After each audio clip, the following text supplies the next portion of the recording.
serve America and our military as we perform salute to the armed forces.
honor the men and women who are America and our military as The flag is being raised.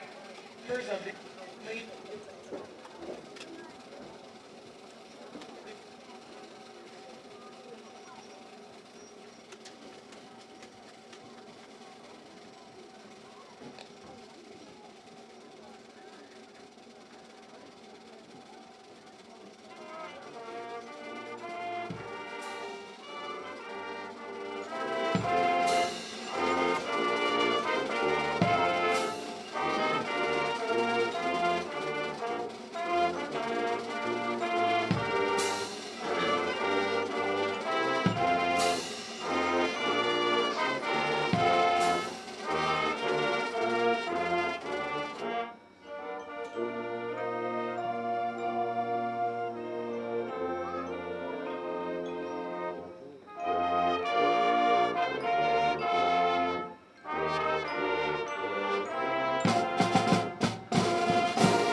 All right, good evening, football fans, and thanks for joining us here on GSPN. Nolan Peters with you on the mic, alongside me, Josh Olson here in the broadcast booth at Sawyer Field as the Green Devils get ready to kick off the 2025 football season here at home, taking on the Hampton-Dumont-CAL Bulldogs. Josh, there's kind of been a lot of things going on behind the scenes here over the last hour, but I think we have a lot of the wrinkles figured out. We had some audio issues here at Sawyer Field, but I think that's all out of the way. It's just time to play some football now. Yeah, absolutely.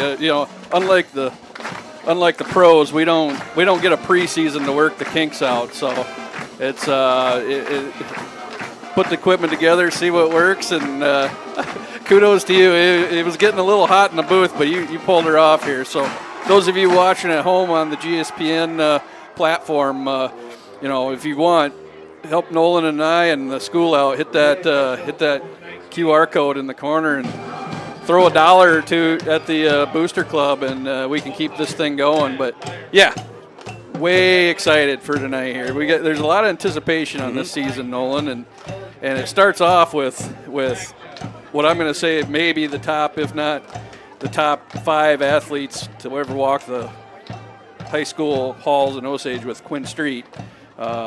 Northern Iowa football commit, correct? Yes, he is. Yep. And by the time he leaves, I don't have the records. You're pretty good at that, getting those. He's gonna leave with a lot of records in the sports that he's participating in. Yeah, he's close to becoming the all-time leading scorer in basketball. I mean, he missed half the football season a year ago, but man, when he came back, it was kind of that resurgence of the entire offense. Got really opened that offense up, and Osage made that playoff push a year ago. They bowed out in round 2. We made that long trip over to Spirit Lake, but Osage gave those Indians everything they could handle. That was a heck of a football game, man. It was loud and rowdy. That was one of the funnest games I've covered. Osage came up on the short end there, but you're right, Josh. I mean, a lot of expectations. I mean, you bring back a lot of athleticism from last year's team. You might be a little small. I mean, Osage, that's probably their biggest weakness, you could say, on this team. They're really not that big, but, man, there's not going to be many 2A teams, I don't think, with the speed that they can put on the field. Side to side, from sideline to sideline, I don't think many teams are going to outquick the Green Devil defense and the Green Devil offense. The key will be just getting some hats on, some other colored hats over there, and, get in front of them, because number 4 out there for the Green Devils, if you give him a sliver, he can take it the distance real quick. And I know there's a lot of defensive coordinators in this district and on this schedule that are trying to look over tape from last year. I don't think it's good tape. No. I don't think you're going to – what you saw last year was a guy that played part of the year with one hand, and the last, 3-4 games maybe? Yep. Yeah, he's really only healthy. You could say about 3 games. Yeah, and so his short time on the field there was a big impact. It looked like a different team when he got – and that's what we expected. So, up front, these is a senior class that's leading this football team that's played a lot of football, a lot of successful football. And to say it's all on Quinn is unfair to him and unfair to those guys. But there's there's a number of seniors and juniors that put in the time here, and they're going to draw on some sophomores too, and maybe a freshman here and there to come in and fill some gaps. It's not a very large roster, but it's got some talent in some key spots. So looking forward to seeing where this shakes out tonight. I know there's a lot of nervous energy out there. You could just see it with the guys kind of just bouncing around and shaking those legs out. Best thing we can do is get that ball in the air and then get dirty. Well, we're going to see third-year head coach Chris Kyle's defense on the field first as the Bulldogs of Hampton-Dumont-CAL, they won the toss and they will take the football. So the Bulldogs in the all whites with the red helmets. Blackout here for the Green Devils with the white tops on the head. But yeah, third-year head coach Chris Kyle, 18 games. He's led this team as a head coach. They are 10-8. A second-place finish last year in Class 2A District 3, and a first-round win here at home against Jessup in round 1, and then playing Spirit Lake in round 2, coming up short on that one. Hampton-Dumont-CAL, they were a 3A team a year ago. They're led by fifth-year head coach Cole Miller, a 19-19 record after his first 4 seasons leading the Bulldogs. They went 3-6 a year ago, but they also returned their starting quarterback. We'll see him come to the field soon, Ryder Strother. Yeah. So a lot of players coming back from both teams, but Berkey's got the ball teed up here for the Green Devils. Dalton Burkhart to kick. Dalton's looks like a different player than last year. He's I've watched him in pregame. This should be pretty good. The lefty, kind of a knuckleball kick. It's going to be picked up by the Bulldogs around the 15. Getting up to the 30, and Good then down coverage. around the 32-yard line. That's where the Bulldogs will Good start. coverage. There we go. Got to remember to run the scoreboard. It's throwing me off too here, Josh. We tried that last year. We got all sorts of. And we'll get the names of the cameramen tonight. We're breaking in some new cameramen here, and they said they're going to go quarter by quarter and see how it goes. Give them a quick rundown and be patient with them as they learn that too. But here comes the strength of what I think the Osage varsity football team is on the defense. Well, they're looking at trips to the left here for Hampton-Dumont-CAL. Strother in the shotgun. Jacob Mahler is the tailback. Gets that snap, and it's going to be a quarterback keeper here to the near side. And about a 5-yard gain. Nice tackle by Bryson Volklander. Last year, Bryson was a nice bright spot from that corner position. He had, I think he had at least an interception, maybe 2, and real solid on the tackling. Bring up second down and call it 4 here for the Bulldogs at their own 38-yard line. Osage, new look here defensively. They're running a 4-3 this year. They were a 3-5, a 3-4 over the last few years, but they have switched it up and going 4 down in the front. They got a hand off to Mahler, and Mahler's got a yard, but it's going to bring up third down here for the Bulldogs. Oh, well, guess who's back laying the boom from a linebacker position is Brock Trees, one of the leading tacklers back from last year, and that was a statement. He put on some size from a year ago too, did Brock. He was kind of a smaller linebacker for this team a year ago, but put on some weight up to 170 here on the program. Yeah, and I fully expect there's going to be some feeling out from the Green Devil side on what Hampton wants to do here, what the Bulldogs want to do. They're just kind of playing base defense. Ryder brings him in motion. That is Aarons. He kept the ball. Quarterback keeper and trying to get to the outside, and it's going to bring up fourth down. That Osage speed D nice sliding to the football, gains a yard. Number 7, Tate Tabbert, come up from his cornerback, just kind of weaved through traffic there and saw the ball and went after it. Good stop for the Green Devils. They're going to force a 3-and-out, it appears, as Osage is sending Sage Christensen back to return the punt, standing at his own 20. But Sage is that's not a new thing for him. He returned punts last year for us. So returning punts the last 2 years. He was doing that as a sophomore. But back to punt. It looks like number 6, Hunter Riken. Well, we're running on late here. And Osage is going to call timeout, probably just before a penalty. Yeah. there was some confusion on alignment here. And I foresee a few of these here, especially in the first half as we get some live reps going through. I think a lot of the time during the preseason you're spent on offense and defense, and special teams kind of, you might get 10 minutes at the end of every other practice to throw that out there together. So just kind of reconnect here, make sure everybody knows what they're doing. You don't want to give up a big play after a nice stop on third down. So Green Devils burn their first time out. 9:41 to play here in the opening quarter. 4th down and 2 for Hampton-Dumont-CAL. As they do have the punt unit out there. Osage might be coming after this thing. Let's just see. Good snap. Good High punt. punt. Yeah, great punt. Christensen comes up. He'll field it. No, he bobbles it. Ball's on the ground, and the Bulldogs recover. I think he had some questions whether he wanted a fair catch that or not, and he double-checked himself, and yep, first mistake of the year goes to the Green Devils. Let's see if that defense can bow up here. So this is going to be a golden opportunity here for the Bulldogs. They'll set up 1st and 10 at the Osage 23-yard line. Going in the shotgun again, Josh Walford, the center for this team. And they'll hand it off to Powers.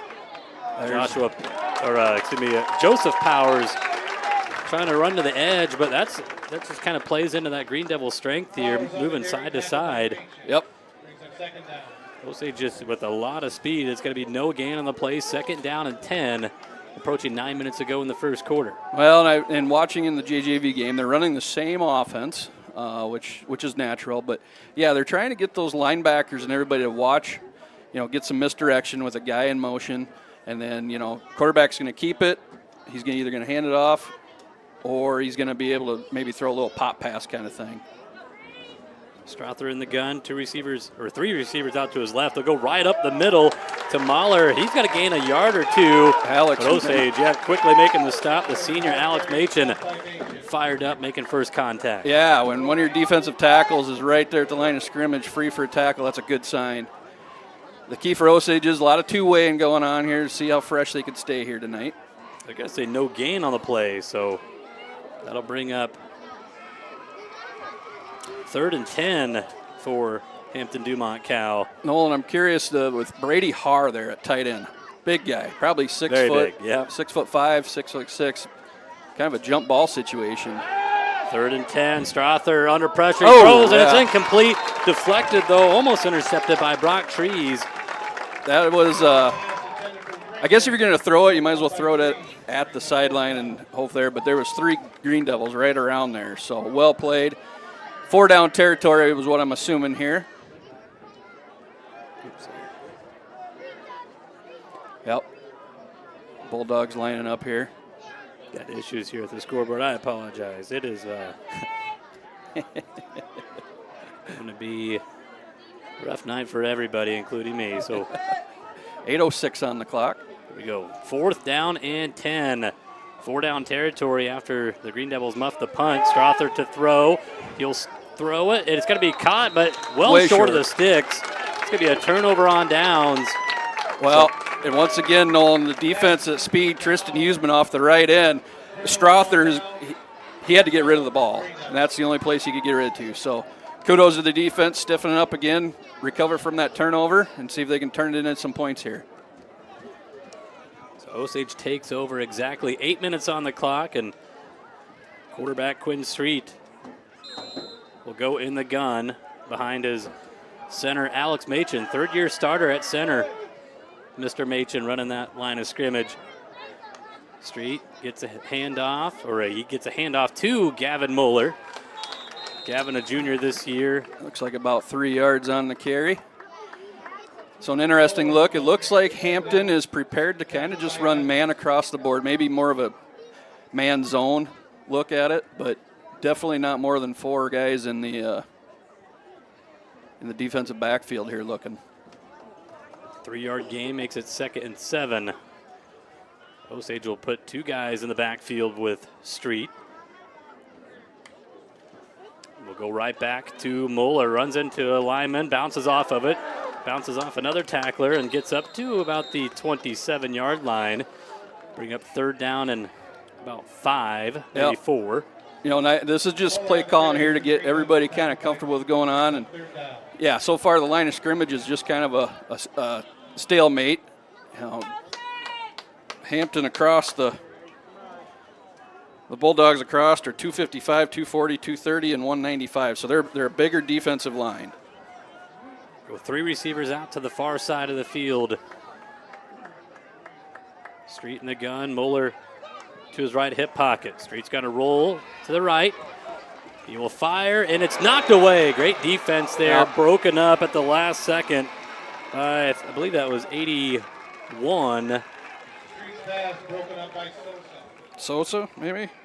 It's not on their. 80. I don't have a number. Was it 80? Yeah, 81. It was 81. So I think it's Carter Ahrens. Okay. Yep, he's number 9 and 81 on the program. So 4th down here for Osage. I think that pass was there, Nolan, just a little bit late on the trigger. Street is the punter, Machen the long snapper. High, short punt. Bulldogs will field it and get across midfield up to the Green Devil 49-yard line. Straight punt is fielded by Rankin. Cooper Street on the tackle. First down, Bulldogs. Well, like we see, both teams are just kind of, we haven't seen any kind of razzle-dazzle yet, and are keeping things kind of close to the vest.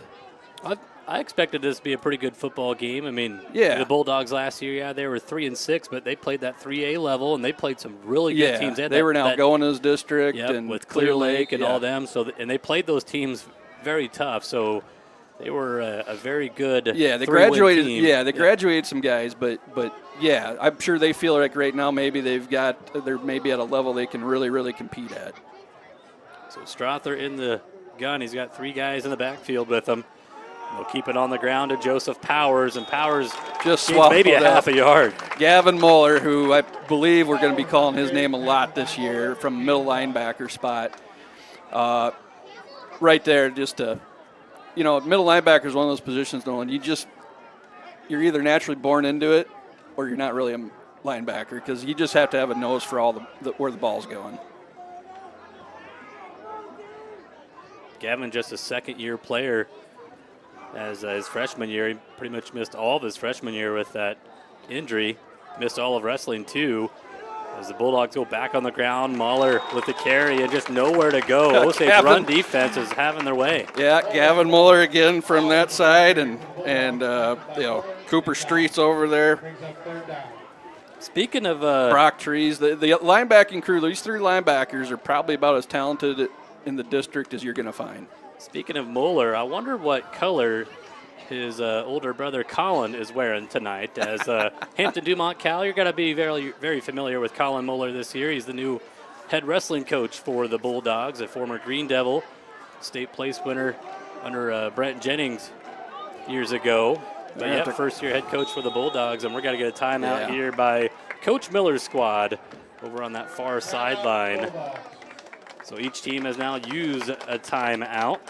Take this time to thank some of our Emerald sponsors here by the Osage Booster Club. You see their logos rotating up in that top left corner, but I want to say a big thank you to Town and Country Insurance Agency, A to Z Drying, Basic Building Supplies, Farmers Mutual Insurance Association, Hoff Celebrations, Mitchell County Regional Health Center, Farm Bureau Financial Services Agent Nathan McRoberts, Home Trust and Savings Bank, Mark's Tractor and Implement, Osage Chiropractic, State Farm Insurance, Craig Eisman Agency, Street Chiropractic, and Jensen Seeds are Emerald sponsors here on GSPN. You can get involved with GSPN as well. Contact the Osage Booster Club and sign up. All that money with the Booster Club gets funneled right back into Osage Community Schools.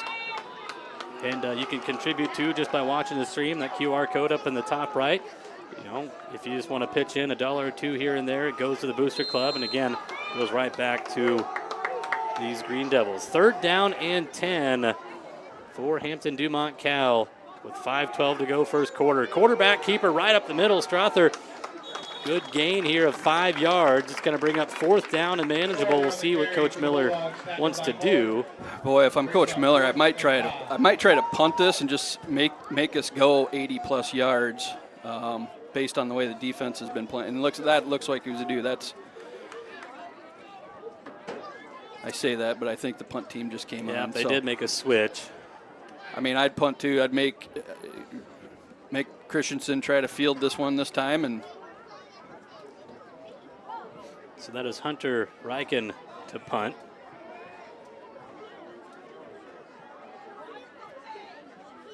Nice snap. Gets a punt off, end over end kick.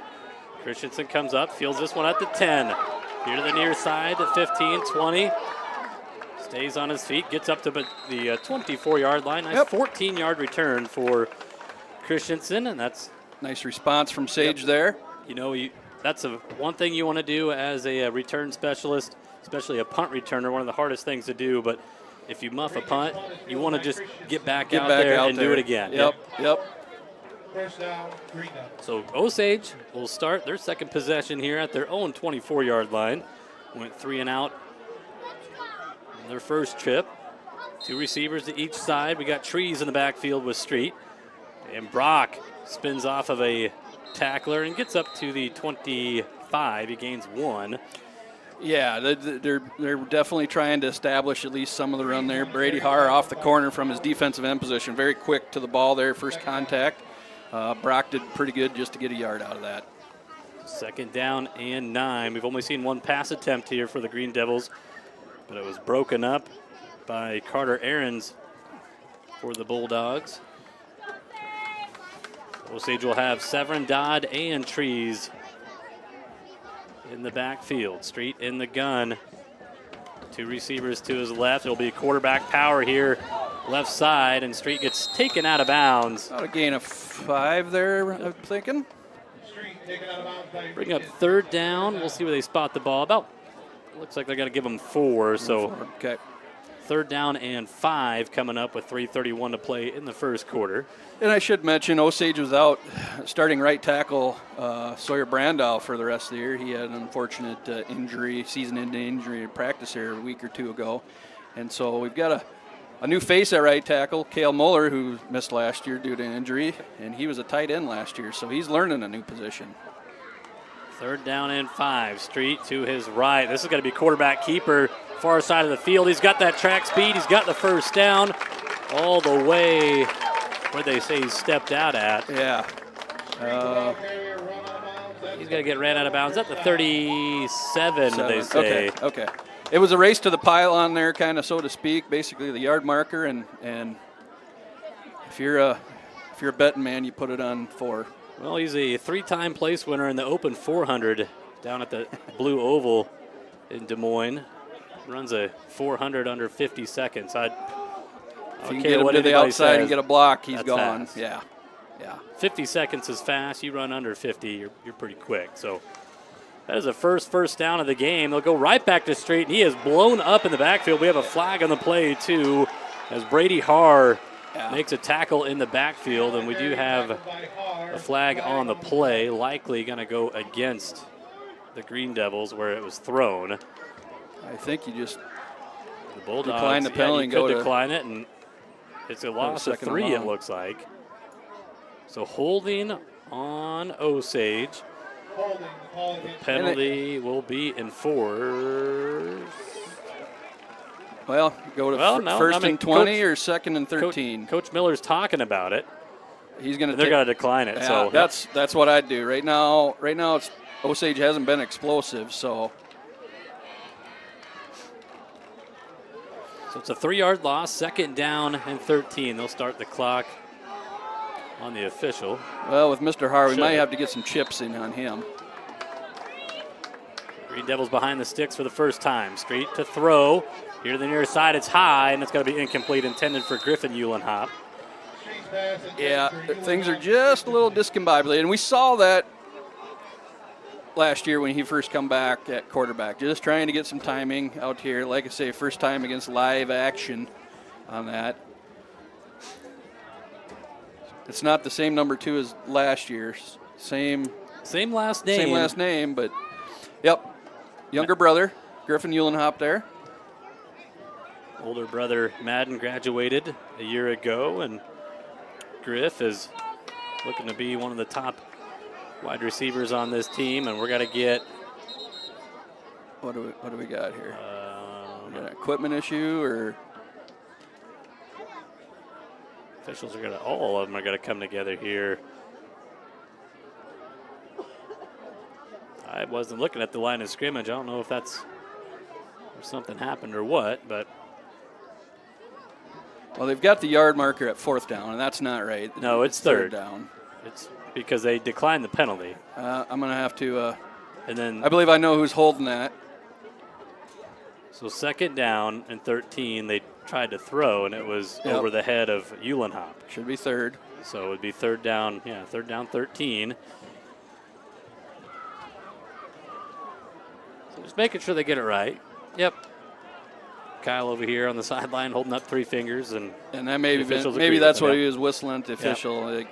Osage sideline obviously pointed that out. Clock, no, there was an incomplete pass. Or the official started the clock. He's got him. They're going to go to Christensen, and he's got the catch inside Bulldog territory. Around the 38-yard line is where they'll spot it. Yeah, they caught Hunter Reichen kind of looking in the backfield, which up to this point, you might as well. But that should back the cornerbacks off from some of that coming up and trying to support the run, too. 3:03 to go, first quarter. Osage inside Bulldog territory for the first time. Their second first down of the game. Well, we'll see if that gets a little juice going for them here. Trees to the right hip pocket of Street. 3 receivers to the far side of the field as number 4 rolls right. Plants his feet. We get a flag in the play, and Street's just going to tuck it and run. He's going to be stopped for no gain, it looks like, but likely another penalty here on the Green Devils, and I think this time the Bulldogs would enforce it. Right. Well, Mr. Haar's having his way over here on the right side, and, the linemen there are giving up 60 to 70 pounds at this point, and he's basically getting in there now. The question would be is... holding on the Green Devils. It's a 10-yard penalty. Right, it was thrown right at the line of scrimmage, so looks like it'll be 1st and 20. Well, and we know the play's going to the right, and it coming from the middle to the left side. There's no reason to hold. You just got to get to your guy in front or let him go on that part of it. So that being said, they're going to have to get to Brady's legs, maybe try to get him chopped down at this point. 3 receivers to the left. Roll out left. Street will try to plant his feet. Looks back to his right. This is where he's dangerous. And that's a dangerous throw. And it is incomplete. Might have been knocked loose again by number 81, Carter Ahrens. Boy, the line is going to have to get its stuff together here or hope the Bulldogs tire out, because right now Quinn does not have much time to look downfield here. Nope. And they're doing it with 4 guys. They're not even have to blitz. We saw that quite a bit last year. Teams were bringing, double A gap blitzes, 5 at least, sometimes 6 guys. Mm-hmm. And that created opportunities in other places. So trips again, this time out to the right. Now they'll go empty backfield. Trees kind of lines up as a wingback, quarterback, keeper right up the middle. Street's got some running room, makes a guy miss, makes another one miss, loses a football, but right there, right place, right time. Security. Is number 5. Just because you've cleared one doesn't mean you've cleared them all. Brock Trees saves the series here as Green Devils are going to have 3rd down and manageable after about a 6 or a 14-yard gain. Yeah. But luckily, number 5 is right there to jump on the ball. So 3rd down and 6. They'll move Trees again to a little wing back. And they'll throw it out to Dodd, and it's incomplete. What are we doing here? Kind of looked like it slipped out of the hands there. Yeah, things are a little discombobulated right now for the Green Devil offense. So 4th down and 6. 4 down territory as you're inside your opponent's 35-yard line. Well, name we haven't called here in this drive or last couple drives is 0, Gavin Muller. So I don't know if they're taking some snaps off him, trying to keep him fresh. Yeah, we saw that last year. Osage was doing a good job of rotating Muller and Trees. So looks like that's what they're going for again this year. Street rolls left. He throws, and it is incomplete, trying to get it to Griffin Uhlenhop, but it'll be a turnover on downs after the Green Devils get a couple of first downs and get deep in Bulldog territory. But good defenses so far by both teams. I mean, both teams have taken a couple of punches, but when it matters most, they bow up, and shaping up to be a pretty darn good game. Yeah, so far we've had a couple holding penalties by the Green Devils. It cost them on this last series of downs. So hopefully they can get that cleaned up. I do like the fact that they're trying some different formations. We know the ball is going to stay with number 4 quite often, and they just need to find the right combination here. So the Bulldogs will go empty set here with Ryder Strother all by himself. The big 6'8", Brady Haar, the tight end, just to the left of him. Now they bring Powers in motion, and they'll roll out to the far side, trying to go quarterback keeper. There's a flag on the play. Strother's going to gain maybe a yard. That usually is an alignment issue or a procedure. That play just strung out. Thrown by the side judge over there, right at the snap. You're asking your lineman to block for a long time on those stretch plays. Right. So we have a illegal formation. I wonder with Powers going in motion, pulled him off the. Yep. I don't know. Uncovered somebody. Yep. So. Should be a 5-yard penalty. Osage Osage could. They could defer it. They've elected to decline it. So no gain on the play. They'll say 2nd down and 10. They'll start the clock on the white hat after they spot the ball. Under 2 minutes to go here in the opening quarter. No score in this one. And another one. More laundry on the field. Looks like a false start. Procedure penalty here on the Bulldogs. As soon as I said the Bulldogs have been kind of mistake-free, penalty-free, they put a 2 tally on the board back-to-back.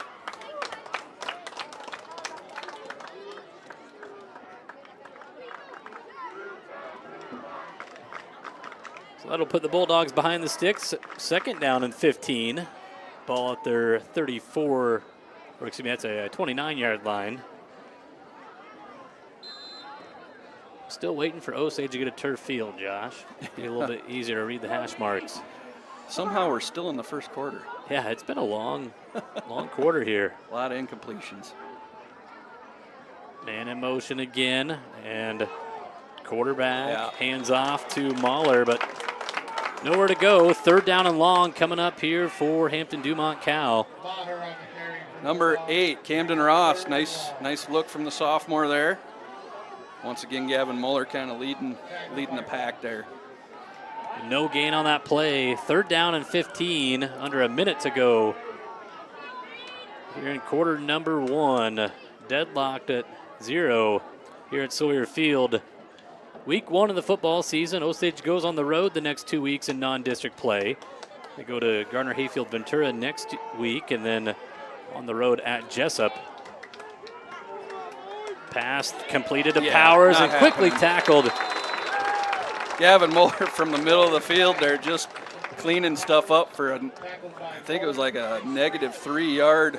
Yeah, it's a loss of 3 on the play. The Bulldogs don't have to snap it if they don't want to. We could take this to the looks like they're heading second to the quarter. Line, Yep, that looks like what we're going to do. So 4th down and long coming up here in the final seconds of the first quarter. No score in this football game. We will take a break. We'll thank some of our Booster Club sponsors here on GSPN. We'll come back with quarter number 2 as you're tuned in to Green Devil football right here on the Green Devil Sports Network. That's the end of the first quarter with the score. Go Osage Green Devils. A to Z Drawing has been celebrating community spirit and teamwork since 1972. Join us in supporting our local athletes by cheering loud and cheering proud. For projects big or small, Basic Building Supplies in Osage has you covered. From trusted lumber to tools and hardware, they've got everything you need. backed by honest hometown service. Build smart, build local. Basic building supplies. Today's GSPN broadcast is brought to you by Farm Bureau agent Nathan McRoberts. When things go wrong, you need your insurance to go right. Farm Bureau's one deductible advantage can help provide peace of mind when you need it most. Contact Farm Bureau Financial Services agent Nathan McRoberts for a super check today, and be prepared for whatever tomorrow brings. Nolan Peters and Josh Olson back with you here inside Sawyer Field. No score after one. These teams will switch sides. Got a shout out here to our camera operators here tonight. We got Tegan Miner and Kellen Tates doing a good job tonight. Usually if the camera's a little bit off, I'm getting the phone blown up, and so far it's been quiet. So good job, guys. Well, hopefully they're not going to start yelling at the scoreboard operator here. There's that. Yeah, night's not over. There's a punt by the Bulldogs. Will take a kind of a Green Devil bounce and now rolls the Bulldogs' way. It'll be down at the 43-yard line. So with 11:50 to play here in the first half, Osage will take over. So far, yeah. Yep.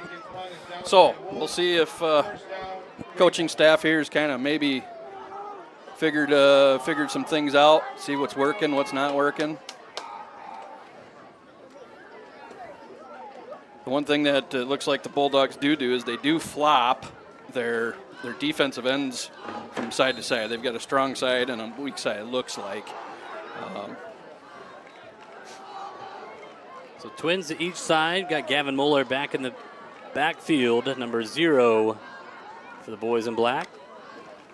Street will throw. It's completed to Dodd, far side of the field. Makes the first guy miss. Severin Dodd dragging defenders, and he's going to gain 7 yards.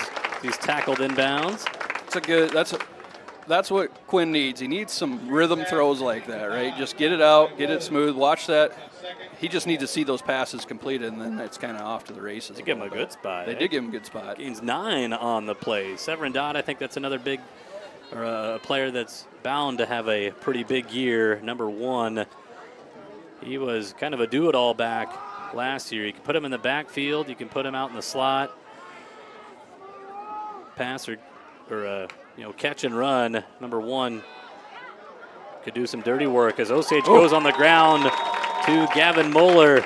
Mueller's got the first down inside Bulldog territory, just right up the gut, all the way to the 39. You know, Gavin's put on some weight in the offseason. I think he was probably about 170 pounds playing last year in football, wrestled about 150 or so. Well, I think he's nearing 190, and he doesn't look like he's lost a step, and that's big. Third place winner at 175 last year for Mr. Mueller.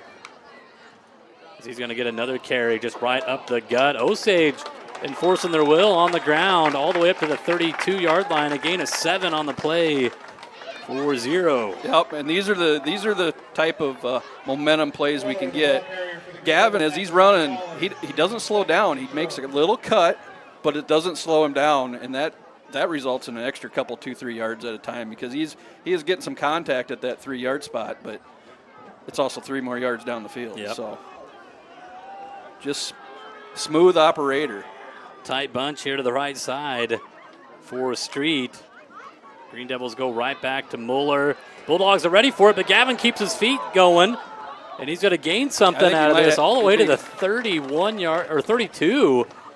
He's going to gain maybe a couple yards. And that was the case of, and I know the offensive line's going to take a butt chewing on that. They kind of just stopped blocking. They thought, well, the play was over.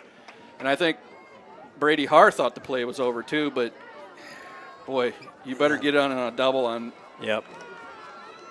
Gavin. Gavin won some matches at Fargo last month. He knows how. He's got good leverage, good low center of gravity. 3rd and 1. Here come the Bulldogs. Hard chases down Street. Quinn will throw. It's completed by Cooper Street. Brother to brother on that connection. And Cooper's got his first varsity catch. Boy, he broke the 25. He broke every passing rule in the book. We don't throw late, and we don't throw back across the middle. But it worked out. Yep.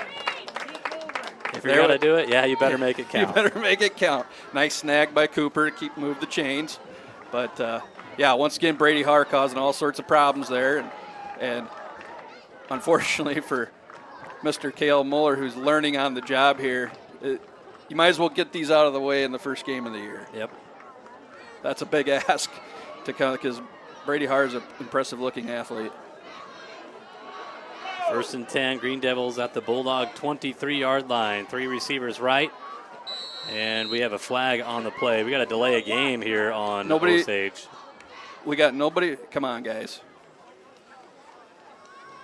So delay a game. Put the Green Devils behind the sticks on 1st and 10. Delay a game called against the Green Devils. Well, get your play called. Get up there. That's also on the sidelines. Someone's got to be yelling, you know, you're under 5 seconds. And if you see it get to that too, somebody call timeout. Right now, yards have been kind of a bonus. Second time here that Osage, in back-to-back drives, they've gotten inside the Bulldog 30, but their last drive, they got inside the 30 and went backwards, and trying to avoid doing that on this drive. We're down to 4 seconds again. They get the snap off. Street rolls left, throws, and it is completed on the far side of the field. I think that was Dodd on the catch. Short gain, if anything. I think they forgot on a penalty. That thing goes to 25 seconds, correct? Instead of 40. No gain on the play. We'll call it 2nd down and 15. 8 minutes to go here before halftime. For the most part, the Bulldogs have been, their backfield has played very disciplined, right? They're not getting lost watching. They're making sure their receivers are at least somewhere accounted for.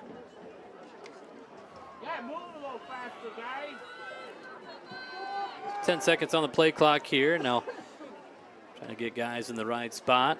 2 receivers each side. Muller in the backfield with his senior quarterback. They will throw it to Muller, but it's high and over his head. Incomplete, so a 3rd down. And that's a case, and that's a case where they did bring 5 this time, and Quinn's got to get rid of it. So I like the little swing route there. That was well covered, though, as 33, Joseph Powers was right there step for step with Muller. I think if there's a little more time, there's probably somebody coming free across behind him where he was. Well, 4 down territory. You don't have to get all 15 of it here. If you could just get half of it, give yourself a little bit easier chance. 3rd and long. Street rolls right. Bulldogs bring pressure.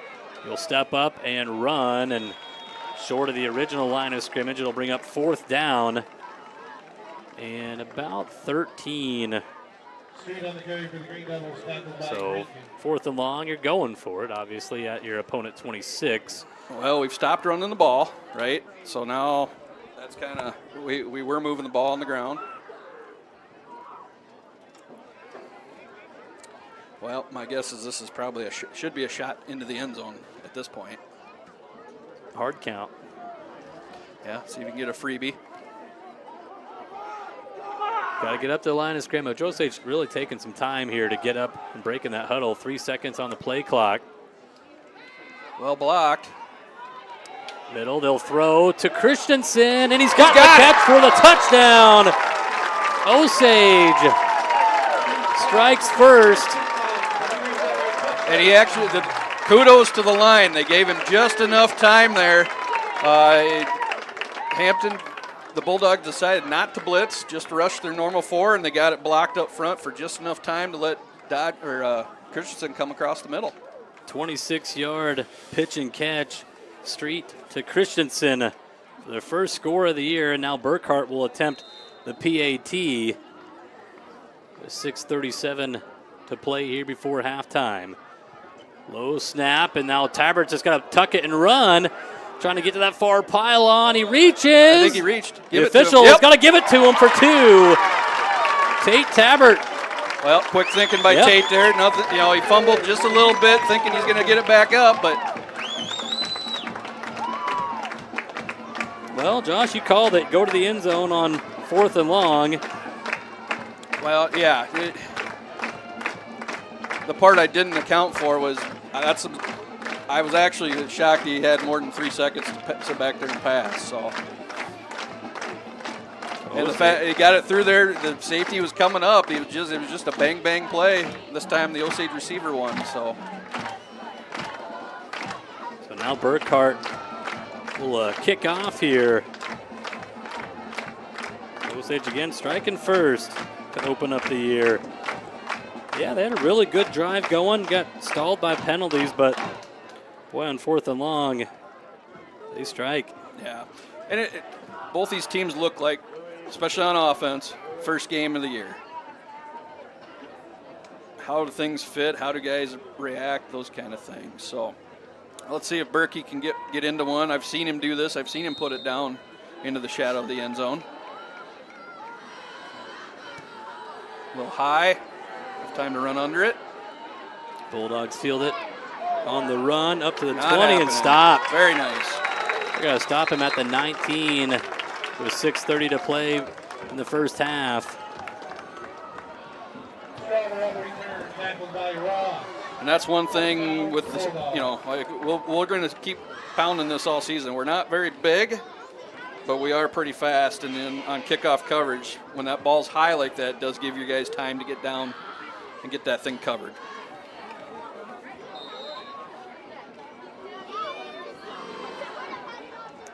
Strother in the gun. 2 guys in the backfield with him. They'll go right on the ground to 33. That's Powers up the middle. He's across the 20. Actually, they'll spot him around the 20-yard line. Powers on the carry. Well, they got Har listed as kind of a tight end. It feels like his position's kind of more of that H-back kind of position. He's in the backfield here on this drive. Lead blocker there. 2nd down and 9. Under 6 minutes to go here before halftime. The Bulldogs, maybe some confusion here. This empty set for number 12. He brings in Mahler in motion. Quarterback keeper right up the middle. He had a lane for a while. Osage makes the tackle there with Trees. Who was that? Just missed him. It's a gain of 8 on the play. He'll bring Jack up 3rd Dwyer. and 1. Jack Dwyer, a junior. That's a new name. That must be a new student this year. Just about got him. 3rd and short for the Bulldogs. I believe if they can convert this will be the first down of the night for them. Yep, they haven't moved the sticks yet. Empty set here for Strother. He'll go up the middle. He's got the 1st down. He reaches. They're going to say he's down at the 33. First down of the game for the Bulldogs. First down. Well, it may be coincidence, but that came against what I would call our 2nd team in on defensive line there. Got some young guys in. But that's what you're going to have to do here. I'm trying to rotate some bodies. Yep. Always that first game of the year. You see it every second half or so, dealing with cramp issues. And perfect night, though, for football. We're at 69 degrees. We kicked off around 72. Keeping again. Strother It's here on just the near not gonna side. happen. He's going to be tackled in the backfield. Tripped up initially by Trees, finished off by Christensen. Tackled by Trees and Christensen. Behind the line of scrimmage. 2nd down. I don't know what For a loss of 1. We're double-digit carries by Strother by now. Yep. I think so. Yeah, he's kind gonna- of their bell cow. He did a lot for him a year ago. He threw for 412 yards and then kept it on the ground for 279. That was as a junior. Right. But now a senior leader for these Bulldogs. 2nd and 11 as Powers comes in motion right to left. They'll fake it to him. Quarterback keeper and just nowhere to go. Osage all over the place with Machen and Muller blowing that one up. Muller, they're just not. He's coming downhill. He's getting whatever he wants at this point, and part of that is a credit to the guys up front. Those defensive tackles are at least causing some issues for their interior offensive line that lets Gavin Muller kind of just freely roam to just clean stuff up. 3rd down and 13. 3:20 to play before halftime. 10 seconds on the play clock for Strother with, it's like Powers behind him. He'll look to throw, pump fakes, throws to his right. It's completed. Nice catch by Haar. And it's got to depend on the spot. I think he's short. Well, he should have where the spot is, he's short. I think they're going to measure. Yeah. Yeah, it's worth a measurement. I do think I thought he got it too, Josh. I thought he had it, but right my now, guess is right now, and we knew where he was going. That was just a matter of we knocked each other off the interception. let's see. He'll stretch that chain out, Yeah, and he's he gonna is be about short. an inch short. Just barely. Whoa, Oh, never mind. Okay. Well, we're a Never long mind. ways away. Yeah. Never mind. First down for the Bulldogs with exactly 3 minutes to play before halftime. That was a nice catch. Brady Haar thrown behind him, defender in front of him, and just kind of caught off that right shoulder. Yeah. And needed 13. He got 13, and the I Bulldogs think- move the sticks. I think if the Bulldogs want to live that way, it'll probably end up in our favor more often than not. That was just two guys going for the ball, and they end up mistiming it, whatever you want to call it. So up to the Bulldog 44. See if HDC wants to pick up the pace a little bit, as Yeah. Osage will start they will start with the ball to begin the second half. Well, the rate they're moving, it's going to take a while to get down into. 2 seconds on the play clock. They get it off. Quarterback, Yeah, keeper, and no gain. Maybe a half a yard, if that.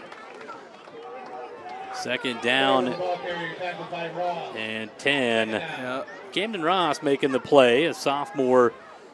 Camden's a good-looking athlete. Been playing a lot of linebacker over the years. Camden's got a second jersey on the sideline if needed. Osage hopes he never needs to put on number 61, but he is listed as a backup center. Wears a number 8 right now. Second and 10. Strother throws middle of the field way. There's definitely, well, Osage tipped it though too. Oh, okay. Pressured by Mason. Um, Pass incomplete. But I don't know what the rules are if you can chuck a guy within 5 yards of the line of scrimmage, because that's what they're with Haar. He's been getting. They're getting a good chuck on him as he does his crossers, and that's all I've seen him run right now is crossers. So third down and 10. he's a 5-yard cross guy right there. And Osage's done a good job of putting a shoulder in the midsection, at least slowing him down, maybe the timing off a little bit. This defense led by second-year defensive coordinator Clay Eustace, as we'll get a timeout by the Bulldogs, are second, so they'll have one timeout remaining in this first half with a minute 55 to play. Quarter number 2. Osage leading 8-0. Their last drive, it was a 26-yard touchdown pass, street to Christensen on 4th down and 13, and then Osage got a 2-point conversion as a low snap on the PAT attempt. Junior holder Tate Tabbert picked it up and won the race to the far pylon, reaching that ball inside there to get 2 extra points. So 8-0. It's been a battle here between the Green Devils and Bulldogs, and Josh, I think this is exactly like what we talked about throughout the week. Yeah, you and our pregame lunch talks have said that both teams are probably going to settle in on defense a little bit, and it's just who's going to catch a break here and there. Third down and 10. The Bulldogs got a first down on their previous set of downs on a third down and long. Man in motion, they hand it off to him, and Osage ready for it, blown up in the backfield. That is Brody Strother, and we have a timeout called by Osage head coach Chris Kyle. It comes with a minute 49 to play.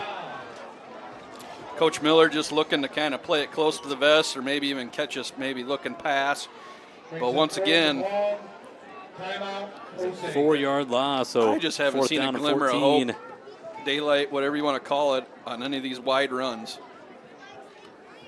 Yeah, this is my 8th year of covering Green Devil football, and that has kind of always been Osage's biggest strength defensively. They've, other than about 3 years ago, they were a pretty big football team, but for the most part, they've you could say they've always been undersized, but speed has been their strength, and especially defensively. And not too often in my 8 years have I seen a team be able to run side to side. Osage is eventually going to catch up to you. Right. When you get into those later stages of the playoffs, we start to find some teams that can get there, but usually they get us in different ways. But yeah, side to side, this defense is as fast as any in North Iowa. The Bulldogs to punt. Christensen back to return it. Good snap. Nice punt. Spiraling punt. Christensen he will field it at the 21 and keeps his feet going. His knee might have came down, but no whistle by the official as Christensen gets up to the 31. Green Devils thought there was possibly a horse collar. I don't know what he grabbed. I thought he touched his knee on the ground, but Christensen kept it going and gained about 5 more yards. He's taking a breath. The white hat. We got somebody on the ground here. Is there an injury? Is that trees on the ground over here? Oh, on the sideline. Yeah. I see. Okay. Maybe a cramp. Yep, that is. Yeah, that is Brock Trees, and he's kind of holding up that left leg to get stretched out. Yeah, there was definitely goofy. I don't know if there's a grab of the shoulder pad. I know a horse collar, it's got to be hand inside the jersey or inside the shoulder pad, right, yep, to be qualified on that. But an awkward-looking takedown, let's put it that way. So Osage is 69 yards away from the end zone. They got it 94 seconds to play in the first half, so we'll see the 2-minute drill for Coach Kyle's squad as he's going to send out 4 receivers to the left. 1 to the right on an island. That is Griffin Eulenhop. Street claps his hands. They're going to go to Griff. Deep ball. Griff's got a step on him, makes a catch. And he's gone. 25, 20, 15, 10, 5, touchdown. 69 yards. 1 play is all that's needed, and the Green Devils go up 14-0. Nice pitch and catch. Got the combo we wanted. The Bulldogs have been living with man-to-man coverage all night. In the last couple dropbacks, we've had time. I'm going to give a shout-out to Tristan Huseman on the left side. He locked up with the guy that's given us the most trouble, Brady Haar. Locked him up out there. You give Quinn enough time, he's going to drop it in the bucket. Griff with a nice route. He kind of faked that post and then just kept going right down the sideline. Perfect pass by Street, putting it on the dime. Second touchdown pass on the year for the UNI commit. PAT on the way by Berkey, and he's going to push this one to the left. So PAT by Burkhart is missed, but Osage goes up 14-0 with 1:23 to play before halftime. It's all right, Burke. I've seen my sandwich go that direction too. So.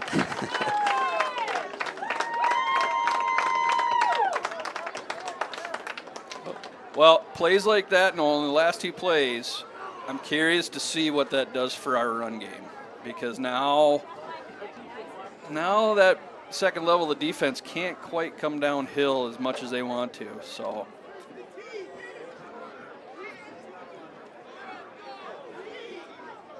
Oh, we've got some preseason stuff going on. The ball boys. It's all right. We're all right. Everybody's all right. There's no play clock on a kickoff, so yeah, take your time a little bit. Yeah, everybody's just kind of amped up. First game of the season. This is new for them young guys out there. I guarantee you he's going to be right in the hip pocket of the coach with that tee on the next one. So Berkey to kick off. Short end over end kick. Oh. And it's bobbled, picked up at the 21. And now making something out of this. I'm trying to get a number on that return man. We over pursued. It was 29 with that Bird. Yep, I think Cooper Bird. Cooper Bird. Yep. Good job of making something out of nothing there. So 1st and 10 Bulldogs. Minute 15. They have 1 timeout to play. Osage is set to receive the second half kickoff. As the Bulldogs, they won the toss and took the football to start this game. Yep. Hampton-Dumont-CAL, though, only 2 first downs in this game. Both of them came on the last drive. I didn't read much into the stats last year. This is probably not their specialty. long distance pass game, time running down. Osage trying to keep this shutout intact here in the first half. Quick pass thrown out to Mahler. It's out of his hands. Severin Dodd. Severin Dodd about knocked that down, but Severin Dodd was also close to getting a pick six there on it as a D end. Right. They tried to cut him down, and he was ready for it. Yep. Reached up for that football, and boy, if Dodd deflects that to himself, we're looking at another 6 for the Green Devils. Right. Well, we'll see if Coach Miller says, well, that's enough of that. Maybe we'll just run it out. Let's go down. Let's get into half down 2 scores. Right, because you throw it right here, and it's an incomplete pass. You allow Osage to use a timeout. Use their last timeout. And they do go on the ground up the middle to Mahler. He gets up to about the 27-yard line. About no gain on the play. They'll give him 1. So third down coming up, and we have an injury. Stoppage here. Trees is going to have to come out. Trees is hopefully they get him a Gatorade, maybe a banana at half. You know, the nice part for Trees is he's been a defensive specialist here tonight, but he's also a very tough runner. So, yep. I wonder if they'll split some snaps in the second half with Muller from that H-back spot. Third down and 9. There is 19 seconds difference between play clock and game clock. Pass thrown, it's intercepted, picked off by Tate Tabbert. Tate Tabbert jumping it, nice. I don't know, that play was just blown up. Osage was so ready for that. Yeah. Tabbert's having himself a game. He scored that 2-point conversion earlier on a broken play, and now gets the first takeaway for this Green Devil defense. Way to make a name for yourself there, Mr. Tabbert. You know, for years we've watched Tate. We know he's a heck of an athlete. We're waiting him to kind of put it together. And he's had 2 kind of standout plays tonight, as far as I can see. That's big time. Bulldogs are going to call their final timeout to talk with their defense here with 37 seconds to play before halftime. Osage already up 14-0, but inside the 30 here with their first takeaway. Each team has turned it over once, as Osage turned it over before the offense came to the field. They muffed their punt return to begin the game, but the defense had their backs up against the wall, battled, and got a 4-and-out stop to get the ball back. But yeah, Mr. Tabbert having quite the first half here, the 5'10 junior. Why not put him at wide receiver here, Josh, and just throw it to him in the end zone? Hot-handed, right? He's kind of been the guy. Unfortunately, not going to happen. Tabbert on the sideline right now, getting a break. Well, he's listed in backup quarterback and receiver, and we'll see. Well, as I said, that Brock Trees is in here. Let's see what happens. Empty set here for Street as he'll run power to the left side, and Quinn going to gain a yard or 2 as Coach Kyle will call his final timeout for the Green Devils.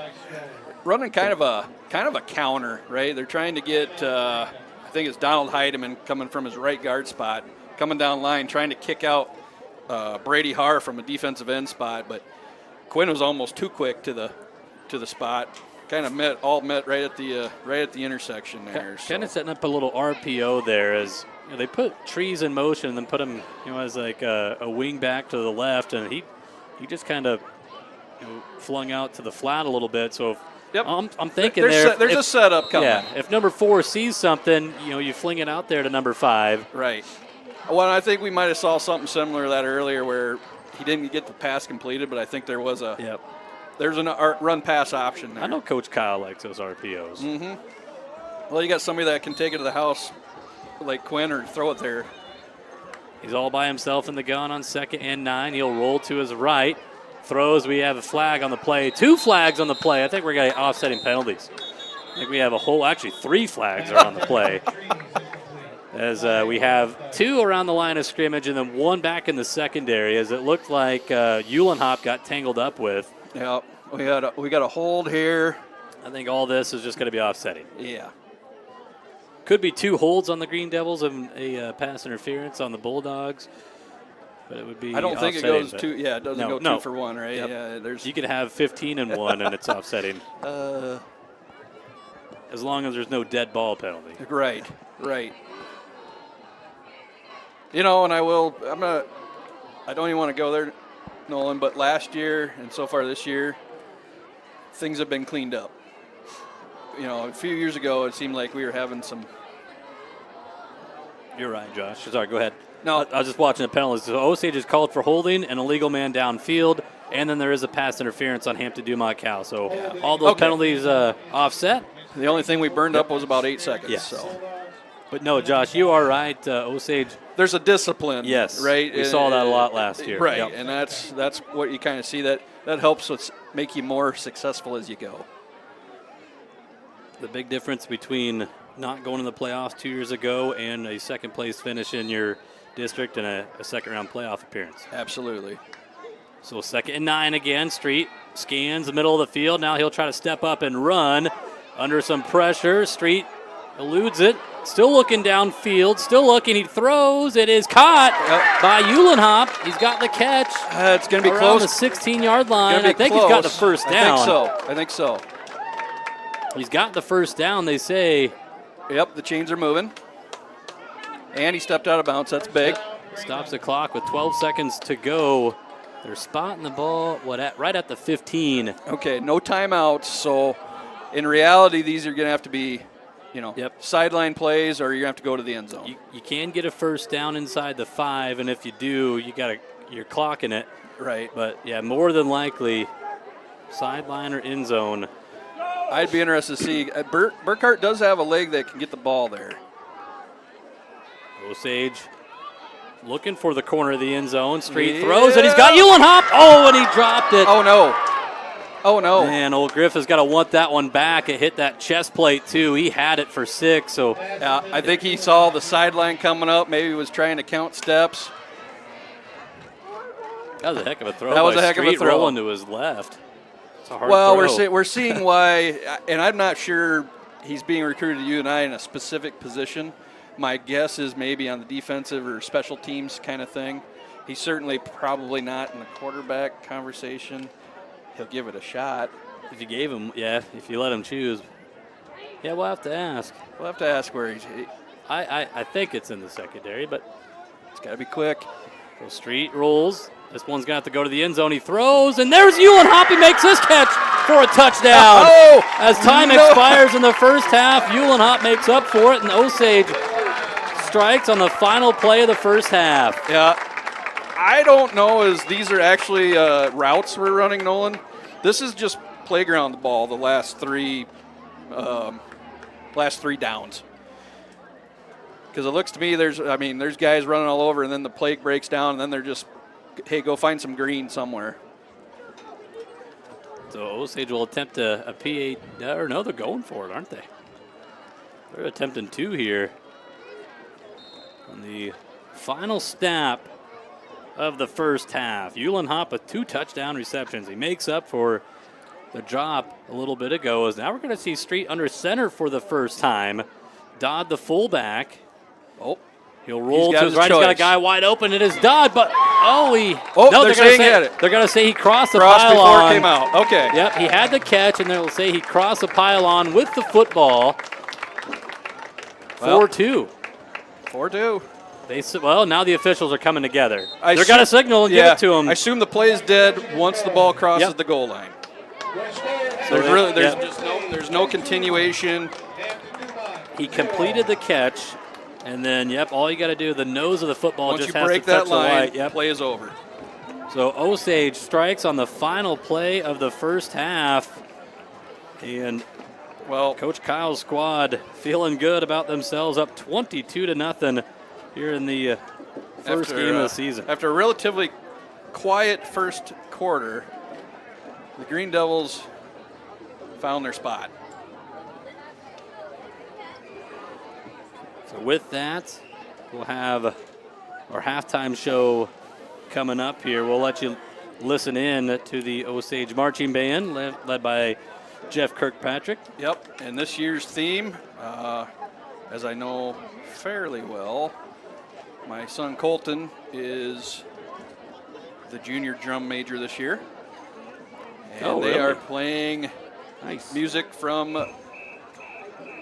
the soundtrack from Wicked, which it's been a while. It's probably been a good 10 plus years since they played this soundtrack. So Well, we'll let you listen in. We'll take a break and go over some numbers and find some scores for you too, as you're tuned in to Green Devil football right here on GSPN.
Farmers Mutual Insurance, your local insurance carrier who aims to attract individuals with reliable, top-notch insurance policies to help protect what matters most. Contact your local Farmers Mutual Insurance agent today. We are a proud supporter of the Osage Green Devils Sports Network. Great leaders here. So, first of all, we have Ryan Bear. Parents are Julie and Dan Bear. Next is Madeline Bielfeld. Parents are Jordan and Katie Bielfeld. Melanie Briezowitz. Parents are Brian and Donna Briezowitz.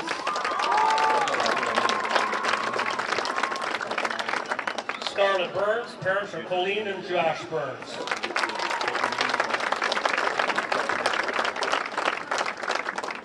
Amaris Hagen. Parent is Josh Hagen.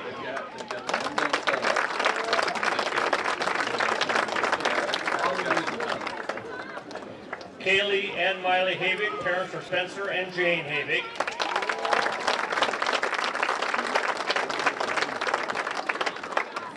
Taylor Hobb, parents are Kyle and Sarah Hobbs.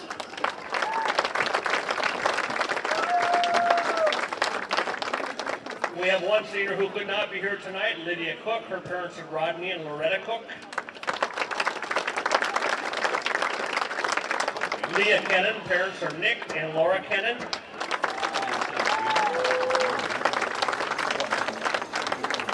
Ethan Peterson, parents are Lisa and J.R. Peterson.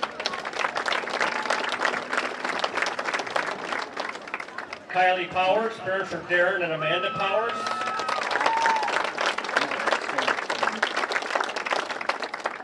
Ella Sparrow, parents are Nick and Carrie Sparrow.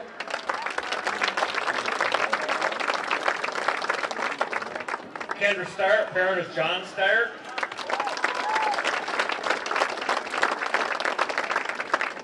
Kara Tice, parents are Carl Tice and Misty Tice.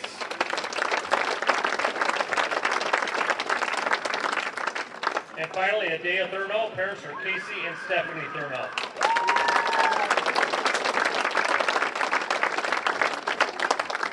The band graduating class of 2026. Congratulations. Please. Thank you.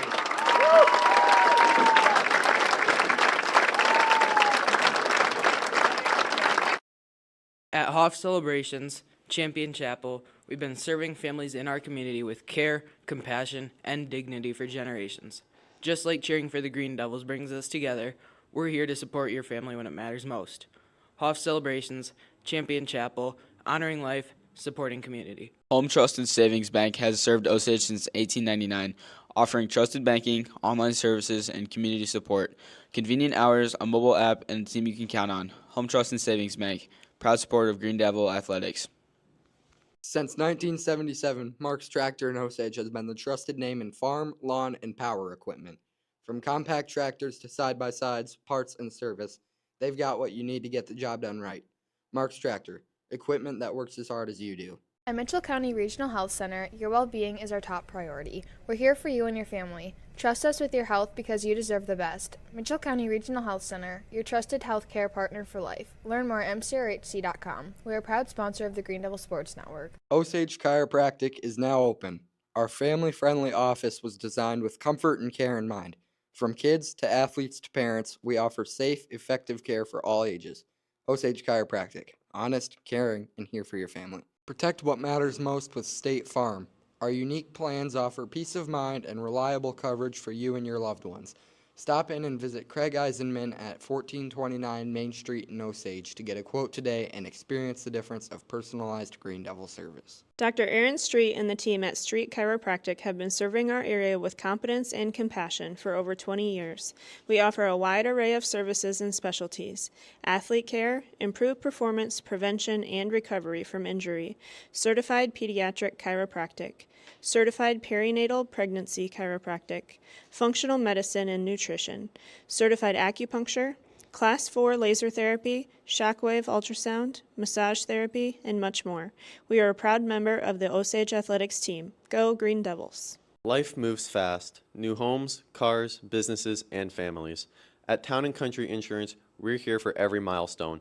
With decades of experience, loyalty, and genuine care, we help protect what matters most to you, your future. Town & Country Insurance. Local people, trusted protection. Unlock your farm's full potential with DeKalb and Asgrow from Jensen Seeds, a proud supporter of Osage High School. Our seed delivers higher yields through innovative crop protection and plant breeding. Choose Jensen Seeds and watch your farm thrive. Call Brad at 641-425-0494. Back here on GSPN as we wrap up our halftime show, as tuning in to that Osage marching band. Always doing an awesome job. Yeah. One of those constants that makes Friday nights at Sawyer Field special and fun. Well, Josh, first quarter, just recapping that first half. First quarter, I mean, kind of a little boxing match, you know. First quarter looked like first quarter. Yep, you kind of feel your opponent out a little bit. Nobody was really able to get anything going offensively. You know, Hampton-Dumont-CAL had a golden opportunity to begin the football game. They went 3 and out, and then they punted. Osage would muff the punt. The Bulldogs would recover inside the Osage 25, but then they would go 4 and out, turn it over on downs. Green Devil offense went 3 and out on their first possession. Bulldogs went 3 and out again, punted. Osage was able to string together a couple of first downs on their second drive, but eventually turned it over on downs. And Bulldogs went 3 and out on their third drive. And then Osage started getting some things going. They had touchdowns in each of their last 3 drives, all through the air. Christensen with a 26-yard touchdown reception with 6.5 to go in that second quarter. Osage would get a 2-point conversion as Tate Tabbert, the holder for the PAT team, picked up a low snap and then ran to the pylon, reached in there and got it in for 2. So that put Osage up 8-0. Then the Bulldogs turn it over on, or they punted. What I'm trying to remember here. Yeah, they punted. Yep. Christensen had a return all the way up to the 31-yard line for the Green Devils with about 1.5 minutes to go before halftime. And Osage only needed 1 play. They went through the air as Quinn Street hit Griffin Eulenhop for a 69-yard score. PAT by Burkhart was no good. And then on the next drive for the Bulldogs, they would throw an interception. Tate Tabbert with the interception on defense. And then the Green Devils scored on the final play of the first half. A 15-yard pitch and catch again. It was Street to Eulenhop. And then Osage would go for 2. They would throw a pass to Severin Dodd, who just got the ball across the line of scrimmage, or the end zone, got it to the end zone.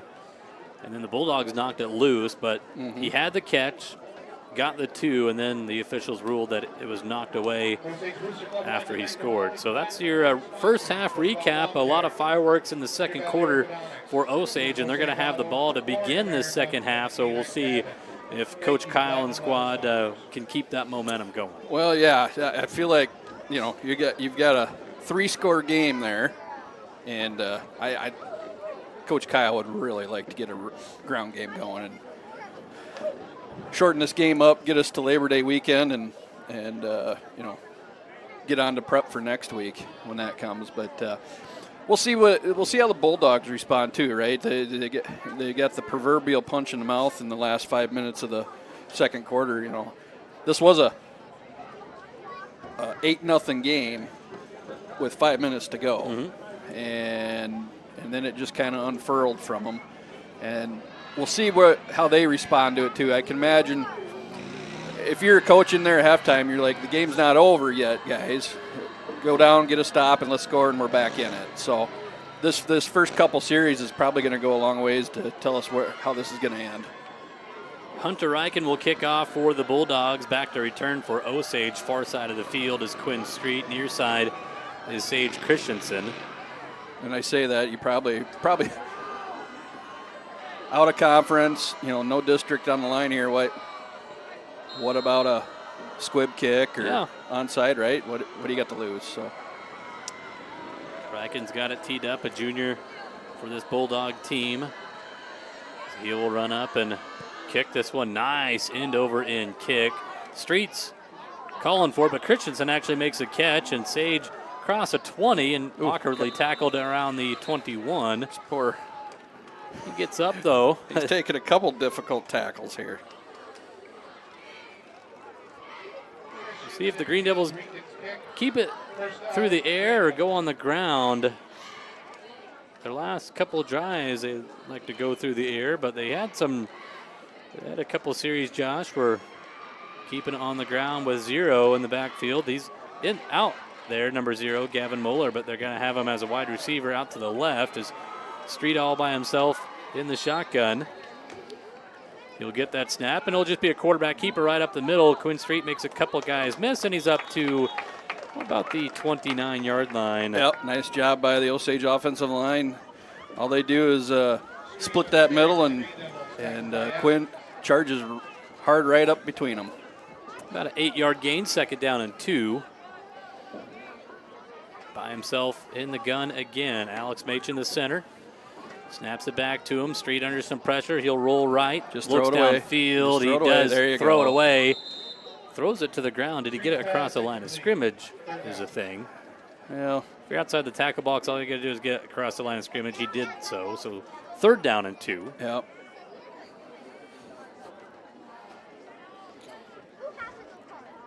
All right, feed 0 here.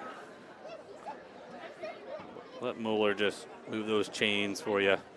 Well, I'm taking everything's good up in the neighborhood. I'm taking a beating on the phone about they're needing plugs and. Of course, right? Why not? Yeah. Shout out. All I'm going to shout out is all I'm going to say is I'm going to be thirsty after this. So. Yeah, me too. Up the middle, Street. He'll just do it himself. Number 4 has got the first down. All the way to the Green Devil 37, 38-yard line. 1st and 10, Osage. Yep, just a nifty little QB power. We saw that a little bit last few years, before that with Max Knutson at times. Mm-hmm. Just something to throw a wrinkle in, right? So the everybody on that defense has got to go, well, he's just not going to hand it off or run to the outside. Moeller in the backfield now with Street, lined up to the right hip pocket. 3 receivers right, 1 to the left for the UNI commit. The pass is to his younger brother, Cooper Street, his second catch of the game. Cooper makes a catch. He'll spot it at the 40. Get about a gain of 3 on the play. Oh, I thought he had about the 42 when he had that. No, that's okay. Well, whatever. Second down and 7. Josh, you need to. We call a perfect game up here. You need to stay off the officials, man. Yeah, it's just week 1. It's already right? week 1, and I'm already in mid-season form, aren't I? No, in all seriousness, the guys that volunteer their time to travel across the state do a fantastic job. Yes, they do. Absolutely. And that's my plug. If you've got time and you're interested, look them up. 2nd and 7, quarterback power. Moeller being a lead blocker, far side. Street's got the first down across midfield. He spins, keeps his feet moving. He gets up to the 47 of Hampton-Dumont. I know it's not in his nature, Nolan, but I'd like him just to carry that run right to the out of bounds and get to the next. I know there's a cutback, and we're going to see a cutback this year that's going to result in 6 somewhere, but a little nervous when it comes to that. So, I mean, I'm not saying he's Cooper DeJean. There's no other Cooper DeJean, but he's about the closest thing. He's about as close as you get. He's about the closest thing in Mitchell County as you're ever going to get to a Cooper DeJean. Correct. Yeah. 1st and 10. They'll pitch it out to Mueller. Yeah, they got a flag on the play. This is going to come back as Mueller had the ball ripped away. They're going to say the ball's on the ground, and that'll be a turnover by the Green Devils. They tossed the beanbag out, so that is going to be a fumble picked up by the Bulldogs. They'll have it. And was there a late flag in there too? I know there was some. There's some jawing going on. There's some jawing. Holding on Osage. That penalty is going to be declined because the Bulldogs are going to have their second takeaway of the game. Yep. And so there's the spot that the Bulldogs need. Yep. Here we are on these possessions, and either get back in it here or it makes it a little bit tougher. So Bulldogs will start close to midfield. At That was a their good own job. 49. That was a good job of getting in, wrapping up, and then another guy coming in and Yep. cleaning up and ripping. So Strother in the gun. Mahler right behind him. And they'll go right to Mahler. He's inside Osage territory up to the 48. About a gain of 3 on the play. Ball carrier tackled by Ross. that was a nice. Ross is, again, play going away from him. Him just coming downhill from that outside linebacker position. Called a 2-yard gain, 2nd and 8. As we approach 9 minutes to go in the third quarter. 2 turnovers by the Osage Green Devils tonight. First game of the year. You know, your first game has always got mistakes in it. I don't know if you could play a perfect first game out there. No coach, I think, No. would ever admit it. No. But yeah, definitely things to clean up as you get, to week 4 for district play. The Bulldogs go right back on the ground. They get close to the first down marker. We've got some fresh legs with that offensive line, so they're going to lean on you a little bit for this first drive. And a little pinball in there. He had contact about 3 yards back. Good job maintaining, legs churning and spinning around in there. Third down. Called a long 2, a short 3. If you're Hampton-Dumont-CAL, it's probably 4-down territory almost the rest of the game, depending on where you're at. But yeah, inside opponent territory, Got down under 22. 5 seconds Yeah, here. you're going for it. Play action. Strother throws. It's deflected. Intercepted by Street. Deflected by Trees, it looks like, and Quinn Street picks it off. Osage Bulldogs gets their second takeaway. The Bulldogs can't get out of their own way on that one. They went to the well so many times. Quinn Street is slow to get up too. After the interception. Severin Dodd there to his side. Could be a cramp. Let's hope it's just a cramp. That means we're probably going to see end of the game, at least for a few snaps here. Just back up Tate Tabbert. Tate Tabbert's already talking to Coach Kyle. Yep, trainer out there working on that right leg, it looks like, from Street. But nice play there. I think, it was number 5, Brock Trees, getting his paw on there, knocking that ball up. They're trying to get it to their 6'8" tight end, Har. Yep. And then Street right there with the interception. He was thinking 6. Remember his freshman year at Clear Lake, that pick 6 that he had? Yeah. Where he really got to showcase his speed on the varsity football field. I guarantee you that was going through his mind when he had that interception, but he's going to work his way to the sideline and have to at least take one play off. And I know what Coach Miller's doing there. It was a good time to run that. It's just that they've run that play a handful of times already, and the last 2 or 3 times it's been real close. And when you got a free safety back there that has seen that, he was right there where he needed to be. So each team turns it over to begin the second half. Osage will start 1st and 10 here at the Bulldog 48-yard line. A little Tate wildcat. Tabbert, he ships over to the slot. Eulenhop back there. Eulenhop is going to run it. And Griffin's got some speed. He's got a first down to the Bulldog sideline. He's hit late. I assume that was just momentum. I don't think it was malicious. And now it looks like Eulenhop might be cramping here for Osage. It's that time. You see this every first game of the year. That third quarter really drags out. The guys we should be. I'm assuming we are preaching staying hydrated all week. And when you're 17, 18, what are you talking about? Yep. I'm drinking plenty of water. Not if you're going to get ready for Friday night. Yep. So, especially, you take the halftime break, you sit a little bit.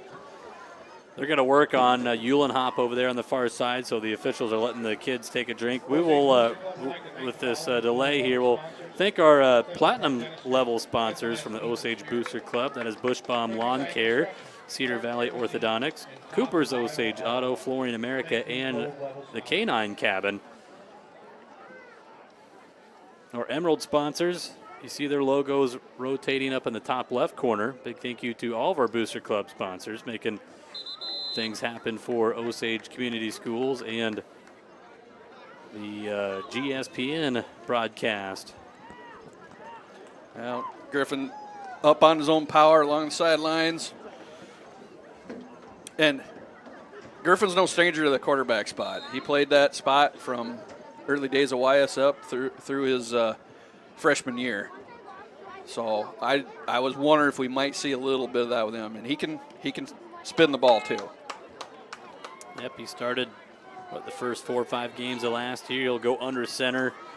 Alex Machen, Dodd the fullback. He'll be blocking for Trees as Osage trying to go right up the middle, and Brock is going to gain maybe a yard on first down. We saw Tate in here last year, able to come in for a few games. You know, we started the year off with Madden Uhlenhop. That is right. At Yep, QB. yep. And then Tate switched over after going into that New Hampton game. Yeah, That I think his there was. first start, I think there was some. You know, I think Madden says, you know what, I'm way better as a receiver, and he's not wrong. Let's get our guys where we need to, and Tate stepped into that role. And you know, shaky first half last year. In that second half, he kind of come into his own. So second down and 9. Osage under center again. Offset eye, hand off to Trees as Tabbert's blown up in the backfield. Trees is going to be cut down for a loss. Tackle for loss made there by number 23, Brody Strother. But Tabbert, he handed that ball off and then just got destroyed. He got buried there. under there, yeah. It wasn't a malicious tackle, but.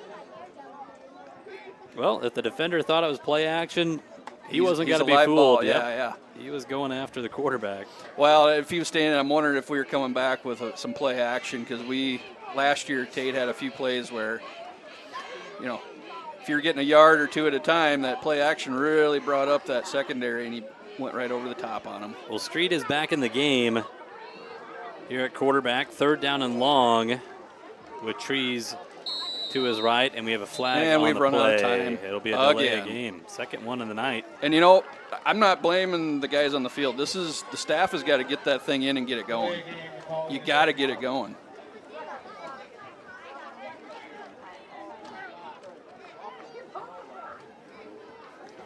Because as soon as that play clock, that whistle goes, you know you got 25 seconds.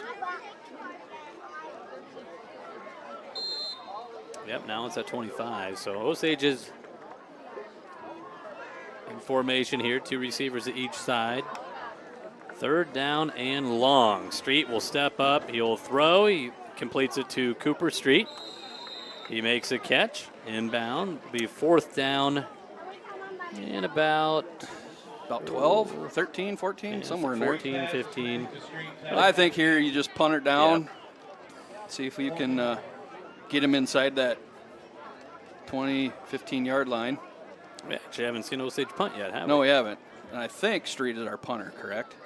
Yeah, wait, we've seen one punt, their first series, that's Yeah. right. Yep, yeah, Street is the punter. Quinn Street. They're in formation here to go for it. They got 10 seconds on the play clock. I think I see where this is going. This looks like maybe a quick kick. Quads to the right. One receiver left. No. And Okay. Street under pressure, eludes it. Now he's going to throw it to Dodd, but that play was just going nowhere.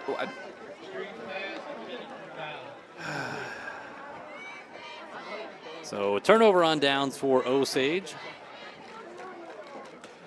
Yeah, that's just a get rid of the ball. I get it. From that, keep your QB clean. But that play was going for a yard at max. The Bulldogs not out of this thing. 22-0 Osage leading, 5:12 to play in the third quarter. And the Bulldogs, they got a new quarterback. That's Blake Burmester at quarterback, number 7. A sophomore. Okay. 6 foot 160. He'll throw it. He completes it to Brody Strother. Brody takes a hard lick, but not before he gains about 6 on that catch. There's some confusion going on here in the backfield. We've got a new safety back here. Weston Sullivan is back at safety. And this is, I think, an effort just to keep some snaps off of Street. Mm-hmm. But there was some confusion on who was covering who in the secondary here. So.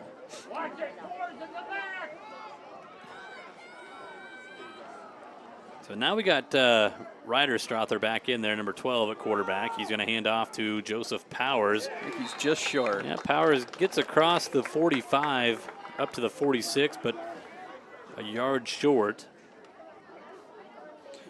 About a yard and a half or so.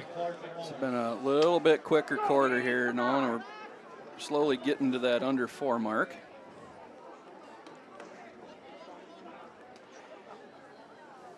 And I think this is a spot where they can do whatever they want. Really, the playbook should be wide open for the Bulldogs here. They don't huddle. They just all look at their wrist, get the signal in from the sideline. Bring a guy in motion, 3 seconds on the play clock. Up the middle, first down run by Jacob Mahler. Well, and those are the distances that the Bulldogs want to be in. They want to be in that 3rd and short, 2nd and medium. As soon as they get behind the chains a little bit and say like 2nd and long, 2nd and 9, then their playbook narrows up just a little bit. So inside Osage territory at the 49-yard line, 3.5 to go in the 3rd quarter. They certainly aren't in a hurry to get down the field, that's for sure. No, they're not. Still just a 3-possession game, though, so they got some time. Quarterback keeper. Nice run there by Strother as he drags Tristan Huseman. Well, about a 7-yard gain. Yep, some legs are starting to go. We're seeing that on both sides here. There's been some more running here. And we thought we'd see a little of this as we've got to start getting some. The second teamers are running. I see Aiden Wagner in at defensive tackle. I've been seeing Hank Clark's been getting snaps there at defensive tackle also. 2nd and 3. Bulldogs right back on the ground. Mahler trying to bounce it out to the outside, but Gavin Mueller says, no, you're not. No. You get the line of scrimmage and you get no more. No gain on the play. 3rd down and 3. Well, like I say, this is what I think the Bulldogs are perfectly comfortable, and with 2 downs to get, well, it looks like he lost a few yards or a yard on that. But they're perfectly comfortable going for this.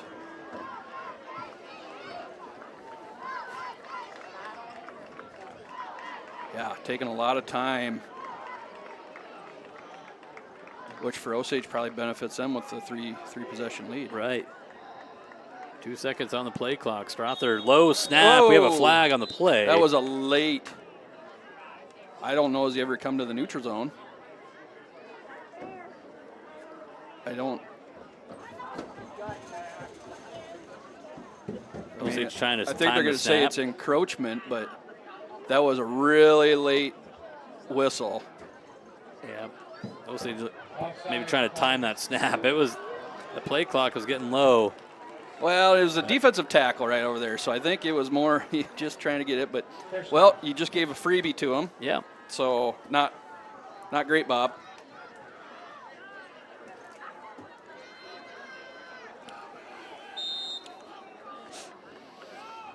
So 1st and 10 Bulldogs. Inside the Osage 40-yard line. They'll go right on the ground to Jacob Mahler. Good job stacking them up there. Mahler gets maybe a half a yard. I don't think he got much. No, good job by Tristan Huseman. Who else was in over there? Hank Clark. Good job stacking that up.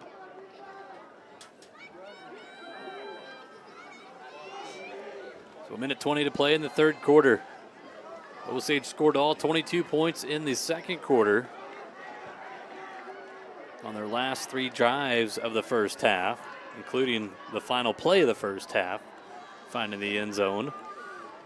2nd and 10 here for the Bulldogs. Strother is going to be sacked by Brock Trees all the way back at the 47-yard line, a loss of 11 on the play. Oh, boy, that was it Jacob Mahler out there kind of as the lead back, maybe a blocker, and Brock was there so quick. I don't know if he saw him. Just almost a rip under, a duck under, and he's right there. Impressive. Yep. Impressive. Brock had hell of a year last year on the football field, and really took a big step forward on the wrestling mat.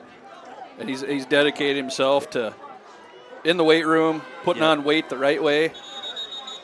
We got whistles, and I think a timeout by Coach Miller.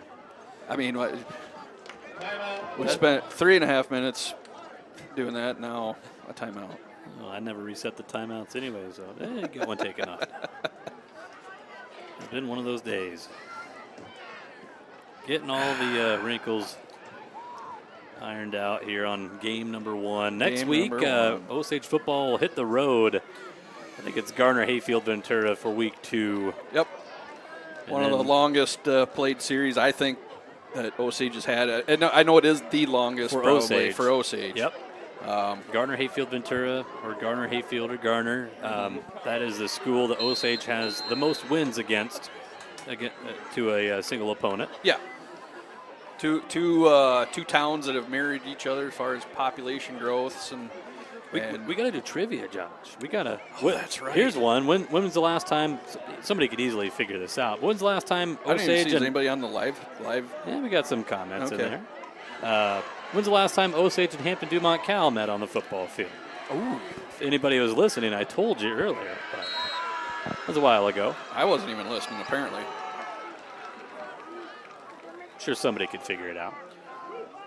Third and forever here, Nolan. 4 down territory. Why not? Strother to Yep. throw. He's going to throw it deep. He's got a guy, too. And it's knocked away, almost intercepted by Voigtlander. We do have a flag, though, as well. Tristan got hogtied pretty hard there. And that's where Tristan Huseman shines. For a defensive end, the boy can fly. Yep. And 3rd and long, that you're just asking a defensive end like that. We got another cramp down there. I think that's Voigtlander. I think. Well, the theme of next week will be pickle juice or something. I don't know, is that a thing still anymore? I would still do it.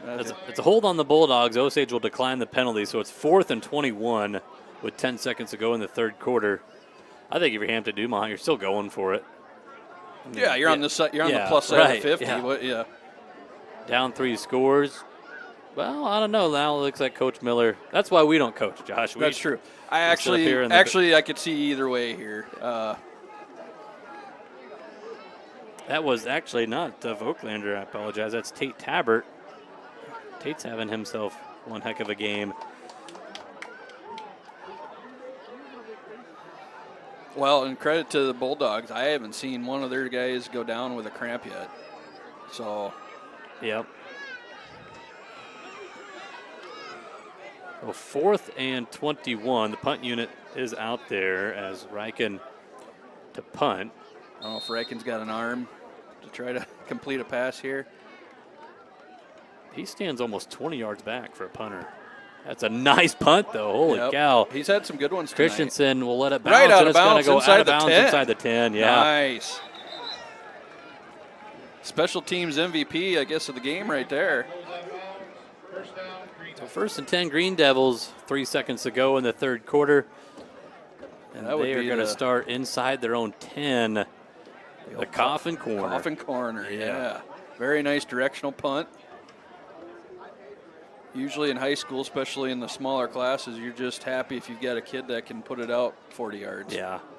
Looks like, the 8-yard line where Osage, this is the furthest back they've started a possession. This is usually, we've seen some fireworks over the years with.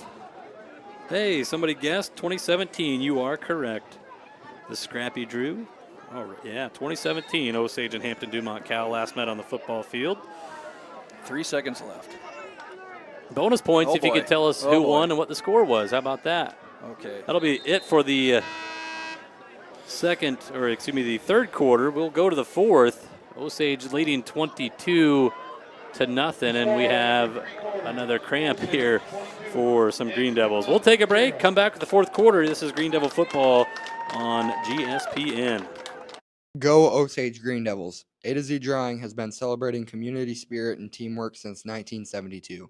Join us in supporting our local athletes by cheering loud and cheering proud.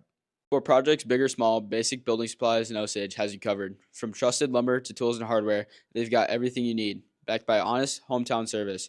Build smart, build local. Basic Building Supplies. Today's GSPN broadcast is brought to you by Farm Bureau agent Nathan McRoberts. When things go wrong, you need your insurance to go right. Farm Bureau's one deductible advantage can help provide peace of mind when you need it most. Contact Farm Bureau Financial Services agent Nathan McRoberts for a super check today, and be prepared for whatever tomorrow brings. Farmers Mutual Insurance, your local insurance carrier who aims to attract individuals with reliable, top-notch insurance policies to help protect what matters most. Contact your local Farmers Mutual Insurance agent today. We are a proud supporter of the Osage Green Devil Sports Network. At Hoff Celebrations, Champion Chapel, we've been serving families in our community with care, compassion, and dignity for generations. Just like cheering for the Green Devils brings us together, we're here to support your family when it matters most. Hoff Celebrations, Champion Chapel, honoring life, supporting community. Home Trust and Savings Bank has served Osage since 1899, offering trusted banking, online services, and community support. Convenient hours, a mobile app, and a team you can count on. Home Trust and Savings Bank, proud supporter of Green Devil Athletics. Nolan Peters and Josh Olson back with you here on GSPN as we start the fourth quarter of play. Osage leading Hampton-Dumont-CAL 22-0. Osage had a couple of kids slow to get up there, and that's our starting center, Alex Machen with getting cramp helped issues. Up. Well, we're going to find out the depth of the offensive line. Did they swap jerseys? Are they doing the jersey swap? Let's see. Who do we got on offensive line there? I think it was a jersey swap. Number 72 is coming in. I don't have him yeah, on I the don't roster. either. I was told Camden Ross would be 61. Well, 72 is also 72 is cramping up. Boy. Yoicks. 2nd and 10 to open up the fourth quarter. Osage backed up to their own 8. Their little trivia question. Yes, you are right, Scrappy Drew. It was 24-20. Osage winning right here on Sawyer Field against Hampton-Dumont back in 2017. That was a district game all the way back then. Osage I formation. They'll hand it off to Gavin Moeller, and Moeller gets up to the 10. Okay, final 12 minutes of the game, Nolan. And oh boy, broken record. Another. This reminds me. You of the hope game. it's a cramp. Yeah, this reminds me of the game here. Boy, Osage St. Ansgar about 4 or 5 years ago. Hot day up in St. Ansgar, and what's wild that this ain't even a hot day. It isn't hot. This is a pure hydration issue. Yeah, I mean, I haven't seen a single Bulldog get stretched out. No. But that's the thing about a cramp, boy. Once when you get one, they don't go away. Yep. That's Gavin this time. So it's going to bring up 3rd down and about 8 here for Osage. It's Gavin, he's running here to the sideline on his own power. I know the guys here they're drinking the water now. I'm like, well, it's too late. Yeah. It's too late. And all you're doing is going to tank up a little bit here. Might be some ejections on the field after a hard hit. Yeah. With that when that happens. So 3rd down and 3rd and 7. Yeah, long 7, a short 8. Short 8. Yeah. Oops. Missed the clock there, Josh. And I'm struggling. Kids are cramping. I'm not hitting start. Well, the flow of this game, there just really hasn't been any. Offset eye here for Osage. And Street will look to throw out of it. He's in his own end zone. He chucks it, and it is incomplete, trying to get it to Sage Christensen. That is the definition of throwing it to a spot. Well, that'll bring up 4th down and 8. Didn't exactly like the clock stopping here, but Street is kind of cramping here. He's the punter. They're going to Here comes Dalton Burkhart. He might be our backup punter. Yep. Berkey's going to go back there. We're seeing some guys here. Landon Huseman. I don't know if he's a regular gunner on punt team, but he's out there. Boy, no one's covering him, though. No one's covering. I don't know if Berkey's got the arm, though. Gets the punt off. No one's going to block Huseman, so he's got an open shot. Just and let the her roll, Bulldogs bud. are nice punt there by Berkey. Yep. All the way to the 43-yard line of Hampton-Dumont-CAL. Well, if anybody out there in TV land knows who 72 is, give us a ring. Well, that's got to be, I would think that's got to be Camden Ross, right? There's not another 8 out there. Yeah, that's true. I knew Ross had 2 jerseys. Yeah, let's see if 8's missing on the field here. Boy, Osage has kids just kind of got that little slow gimp on them like they are. Well, I think Ross just went to the ground too. This game needs to get over. It does. We are literally limping to the finish line here. Oh boy. Okay. You don't want to get anybody hurt. That's the thing. Cramps are one thing. You avoid that injury. As the Bulldogs keep it on the ground, and boy, Mahler took a pop. You could hear that up here. That was a bowling ball. I'm not even sure he made contact with the runner, but he took his blocker right into him. So Huseman and Trees on the stop. No gain on the play. 2nd down and 10. Yeah, you got Christensen out there stretching them. They're all stretching them. Everybody's grabbing toes right now. Oh.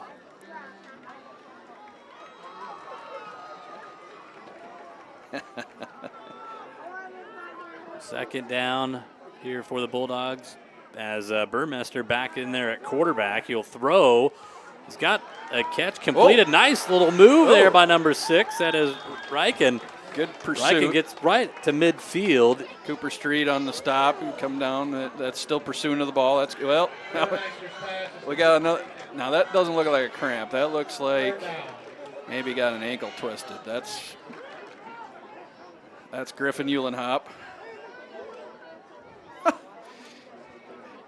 Boy. The secondary is all. I mean, there's guys going to spots, and I think it's just playground ball right now. 3rd down and 3. Burmester hands off up the middle. Mahler tries to bounce it out to the left, and nothing there. You can't go lateral with this team. Once your speed is stopped against this defense, the flow just takes you out like a wave. So 4th down. They got 3rd down on that marker over there. This is 4th down. Yeah. Does anybody got to notice that? Did I? I mean, scoreboard. Well, the scoreboard now switched to 4th. The chain marker, though, is showing 3rd, so it could be confusion. Bubba's had a couple of them tonight. Burmeister throws. It's completed. That's going to be a 1st down to Strother. Brody Strother almost had it ripped loose by Trees. But 1st down for the Bulldogs, deep in Green Devil territory, up to about the 32. That was a nice little, it's not really a rub route, but it's a nice combination of running a guy off and then getting the guy coming underneath. So 1st and 10 Bulldogs. It's the best drive they've had so far this game. They had a possession inside the Osage 25 due to a turnover. Now we got flag on the play. And generally that's a false start. Generally.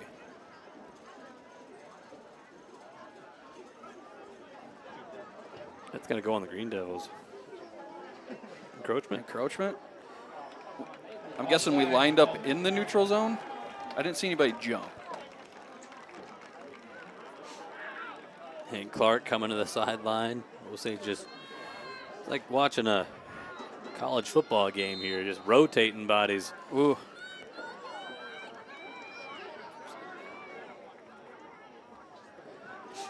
Well, one thing the Bulldogs have been doing, they have been leaning on us. Blake Burmester still at quarterback. He will throw out to the far side, completed to Brody Strother. Brody is His knee went taken. down. Yep, he's short, right? Short of the first down. He's going to be right there. Yep, must be about a half-yard short. So they ran that play to this side here a few plays ago, where they just run a guy deep, run a guy crossing underneath him, and they signaled first down. He needs to stop the clock. But they just whatever. Yeah, whatever. Just keeping the clock rolling. I don't think they blew the whistle, did they? To even stop the clock? No, they never did. No. He wants a reset of the play clock. Well, he just took 30 seconds away from the Bulldogs. I know you're signaling start. It's been rolling. It's first game there too. Low snap. Going to the end zone. It is caught by Strother for the touchdown. This game ain't over, folks. Nope. 7:24 to play. And the Bulldogs. Nice pitch and catch there. That goes for, about 23 yards? Something like that, yeah.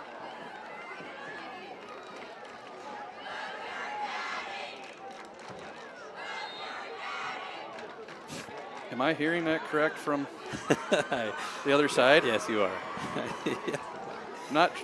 Not sure that's the chant the school administration wants. I'm not gonna lie, I've never heard that. I have never heard that either. We won't even repeat it, but that's good. 2-point conversion attempt here as, the tailback falls down. They'll throw it, and boy, it was just the Brody Strother possession. Yep.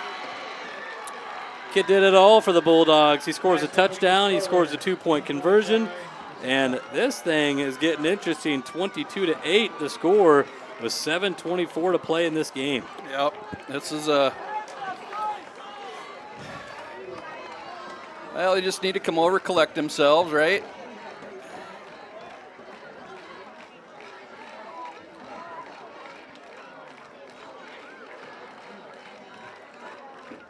So a big possession here for Osage, trying to take some life out.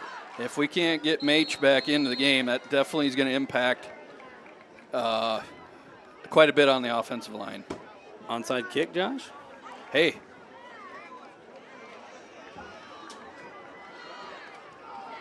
I would say anything goes at this point. I mean, right now, Osage is so cramped up, slowed up. Even if it's short field, I'm not sure it's a threat currently.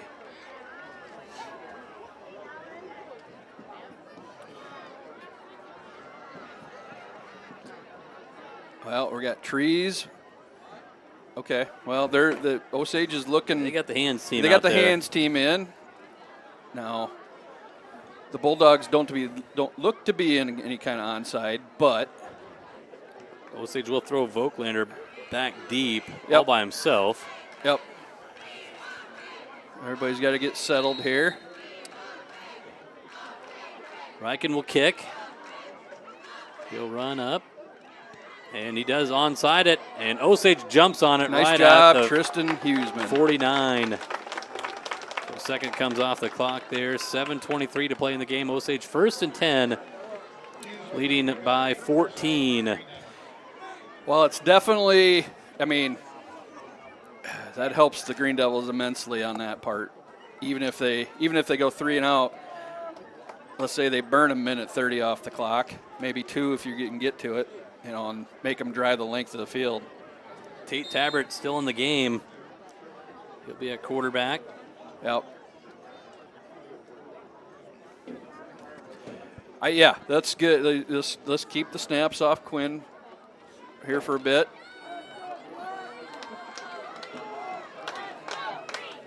Osage will go offset eye.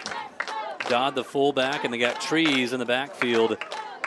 As Brock Trees gets a handoff, bounces off a tackler. We do have a flag on the play. Brock, hard run all the way to the 43. That's not gonna help. But it's just not going to help here. Unfortunately for Osage, I believe it's coming back. Osage has not been mistake-free tonight. This is probably got to be penalty number, oh boy, we got to be approaching 7 or 8 by now. Holding on the Green Devils. Wipes out a run. I assume of that's a spot 6 yards. foul. Yep. Yep. Still be first down, but you'll be behind the sticks. It is a loss of 7.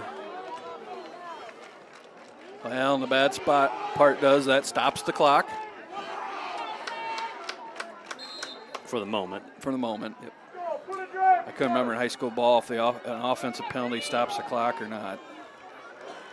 I got my answer. So second, or it could be first and 17. They'll stick with that I formation. There's they a get free the Bulldogs to jump. There's a free one. Give you 5 more yards. Yep. So first and 12. Yeah, good time to, and that's, when you're tired like that, Nolan, that's not easy for even the offensive guys to hold their water. But that also should help maybe a little bit, the Bulldogs were pinning their ears back coming downhill. They really didn't care about the snap count. So first and 12, under 7 minutes to play in this game. Offset eye to the right, handoff to Trees. Just Trees runs. Gets all the way back to the 43-yard line. Runs with a great pad level there. Great blocking up front too. Dodd opening up a hole. It's going to be second down in about 4.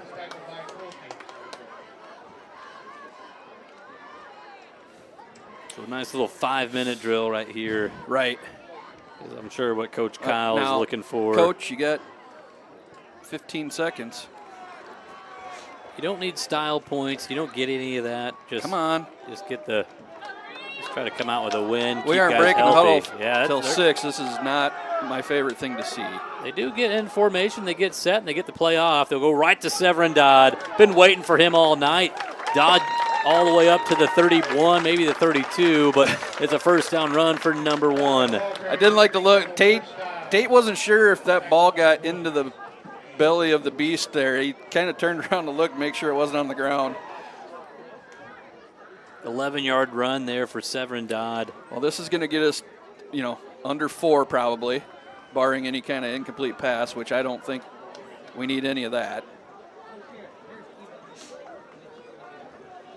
Stick with that offset eye.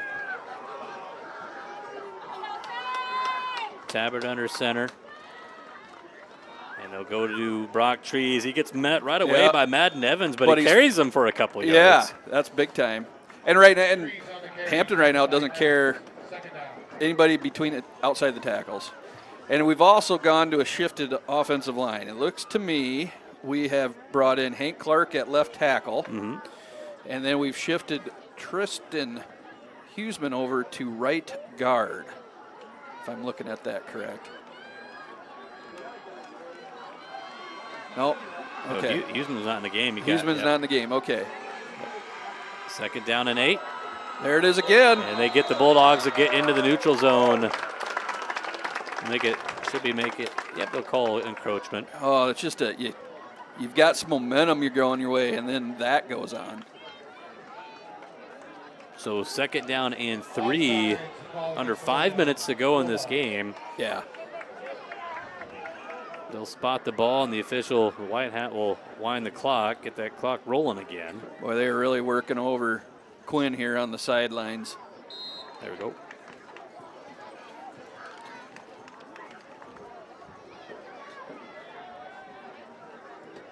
No need to get down in your stance quite yet, boys.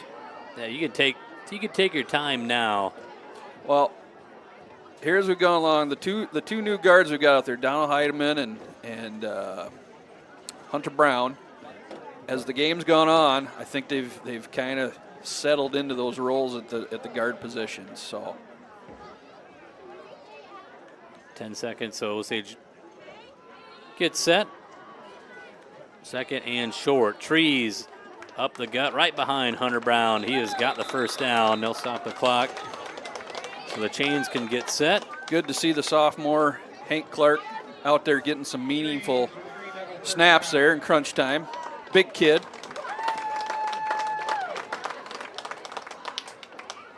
So that'll put you at 4:13 to go in this game. Hank Clark sitting at 5'10", 250 pounds or so. they're going to rely on him the rest of the season, it looks to me, and try to keep him developed. Back to that I formation, a little counter play there, misdirection, and Trees is going to be stopped right away by number 4. That is Brady Har. It's easy to spot him out. 6'8", he's definitely the tallest kid on the football field. Right. We're not calling his name as much the second half as we did in the first half, and that's probably to be natural. I mean, he's played both sides of the ball every snap. I'm sure you got that frame. You're getting looks. Absolutely. There's got to be somebody going, you want to come play. He looks like would be a classic, like 3-4 outside linebacker, DN kind of thing. Oh, a little bootleg here. Tabert now will throw, and is it intercepted? No, yep. They're going to rule it an interception. Yeah. So the Bulldogs did not. It's not over. Yeah. 3:02. I mean, they're going to have to score quick. They got 2 timeouts, but the Bulldogs still it's a tough got shot. life. Run into your left, throw into your right, cross the middle, late. We got by with it once early in the game, but, I mean, yeah, it's late in the game, 3 minutes, and they got to go, 97 yards? Yeah, they're a long ways to go, but. I mean, anything can happen here, but been nice to run a little more clock. So they keep Burmester in there at quarterback. He's been the gunslinger for the Bulldogs. Throws it out far side. It is incomplete. They're going to get a flag on the play for pass interference. Hunter Reichen is the intended target. That's a tough throw from one hash mark over to the opposite sideline. Maybe they got, I don't know if that was, who was that on the coverage?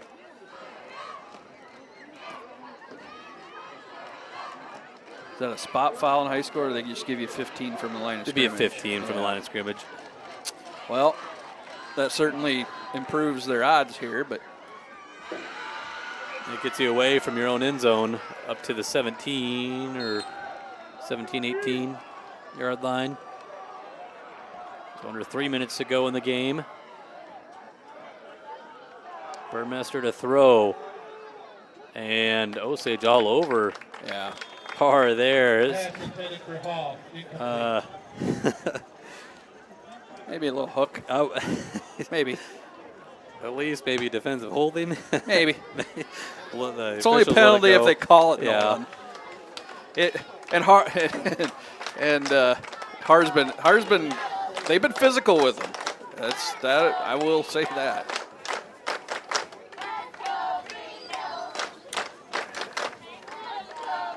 So second down and 10 for the Bulldogs inside their own 20, but still have life here. 2-possession game. But they just got to go quick. Osage just can't give up the big play. And it's out off the hands of Reichen. Trying to make a diving catch in the middle. And, boy, there was nobody around him. So Osage got lucky there. Christensen is going, was that you? Was that you or was that me? You're right. A better passer, a faster receiver, and he might have that's 6. Yep. We've seen that over the years, Nolan. We've seen a lot of crazy things.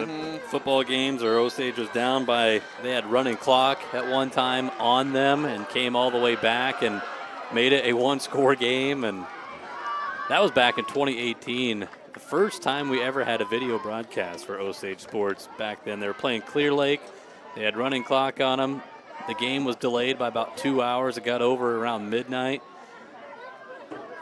Yeah, it was crazy. Short pass here completed to Strother, and he is going to be tackled in bounds. It'll bring up 3rd down. Or actually, that's 4th down. Yeah. 4th down and about 7. Clock still rolling. The Bulldogs do have 2 timeouts. Yeah, the Bulldogs need to work the middle of the field. Osage corners are playing about 8 to 10 yards off. But Yeah, just with that speed, you can close in so fast on them quick passes like that. And especially to the short side of the field, it makes it a little bit easier to close in. So 4th down, Burmester throws, and it is dropped off of the pads of Mahler. And so that'll be a turnover on downs. Osage will take over with 1:59 to play in the game. Well, and then we've got some backup guys there, and those guys are talking about, but that play has been open more times than not for the Bulldogs, and people that are watching film on this, we're going to see that play a lot. Run your safety off, and then run a guy on about a 7-yard out underneath him, and he's been open more times than not. So Osage can't go in victory formation. The Bulldogs do have those 2 timeouts.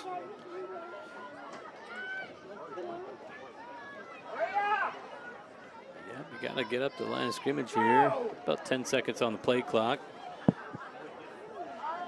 I formation here. Moeller, tailback, Dodd, your fullback. They'll give it to Gavin. And Gavin will be tackled inbounds, and the Bulldogs do call their 2nd timeout of the half. Minute 52 to play in the game. Gavin gains about 3. Quinn, he's hobbling pretty good. I just hope that's a calf that's just knotted up. I mean, the trainers aren't got around him either, so it's not, I don't think it's anything serious, but boy, he's hobbled up. I'm sure Pops will have something up his sleeve to. Well, last year he had that broken hand, and it seemed like he came back faster than anybody with a broken hand. Well, there's not many kids out there that have access to laser treatment and 24 like hours that. a day, right? Yeah. Yep. Osage has got some great chiropractors in town. We got 2 of them as our Emerald sponsors, Street Chiropractic and Osage Chiropractic. They've taken care of me.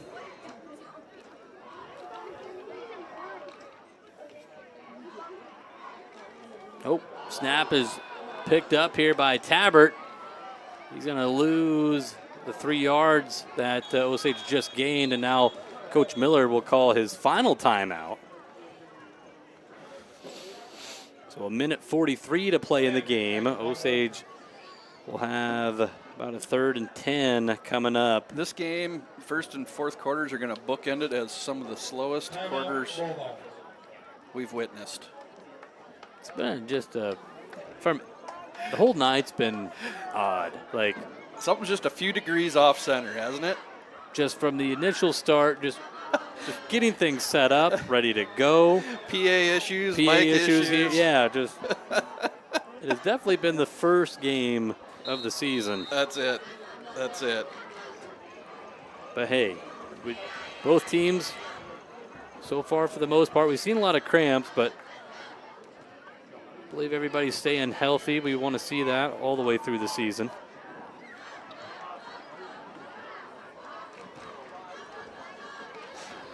Again, Osage football next week, going on the road to Garner. 2nd week of non-district play. We'll go to Moeller here on 3rd down. He'll get inside the 20. So 4th down coming up. Clock is running. Osage can get this under a minute to play in the game.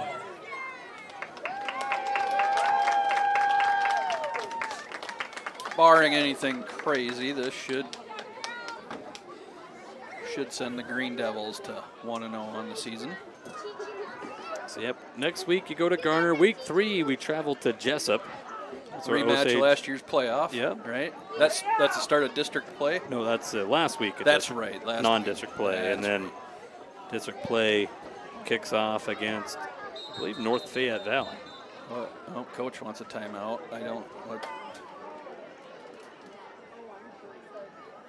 So if I looked right, Garner is now is Garner 1A this year? Did they drop? Think so. I don't believe so. I can't. Yeah, they are. Actually, you're right. Yeah, I'm sorry. You are right. Yeah, there was a precipitous drop-off here the last few years as far as enrollment-wise for them. And Jessup is also back in 1A? Or are they still up 2A? Yeah, they're down to 1A. too. Yeah. It's hard. Sometimes you get on the borders of these classifications, and then the way they do the what do you want to call it? Calculation with the free reduced lunch percentages, and so some teams you have been seeing all of a sudden go down, and some teams you see are pumped up or maintain their spot even though everybody around them's dropping. So 4th down and 9. Osage, you get a first down here, and the game's over. Street's back in the game. Street is back in there. He's going to look to throw. Osage is trying to end this thing. They're going to go to the end zone of Oaklander, and it's incomplete. Then there's a late flag coming in. That's going to be a pass interference, and it will be half the distance, which should still be a first down. There's another one I don't know about. It's not an automatic first down. You're inside the 20, so it'd be half the distance. Should give you 10 yards, Just spot kneel it on at the 10, and then the game, then you could knee it out. Just knee it out. If it is a pass interference, I guess. If it's just a holding, it's a 5-yard penalty. But I believe this is going to be pass interference on the Bulldogs. Be half the distance is what he's saying, that you can't read his lips, and it's going to be a first down. Yeah. And so Osage can now go into victory formation. Well, they'll just need to take 2 knees, and they can come out of here with the victory. Street is out there under center. Alex Machen, he'll roll off some time, take a knee. And there is about 4 seconds difference between play clock and game clock, so Osage will need one more knee. And they're going to come out of here 1-0 to begin the football season. Just kneel her down here. This will be, first time in the Coach Kyle era. Start 1-0. Absolutely. He'll take it. Going into Gardner next week. Just need to snap it one more time. There it is, and Street will take the knee, and the Green Devils are going to make this thing official and come out with a 22-8 victory over the Hampton-Dumont-CAL Bulldogs. As the final seconds run off.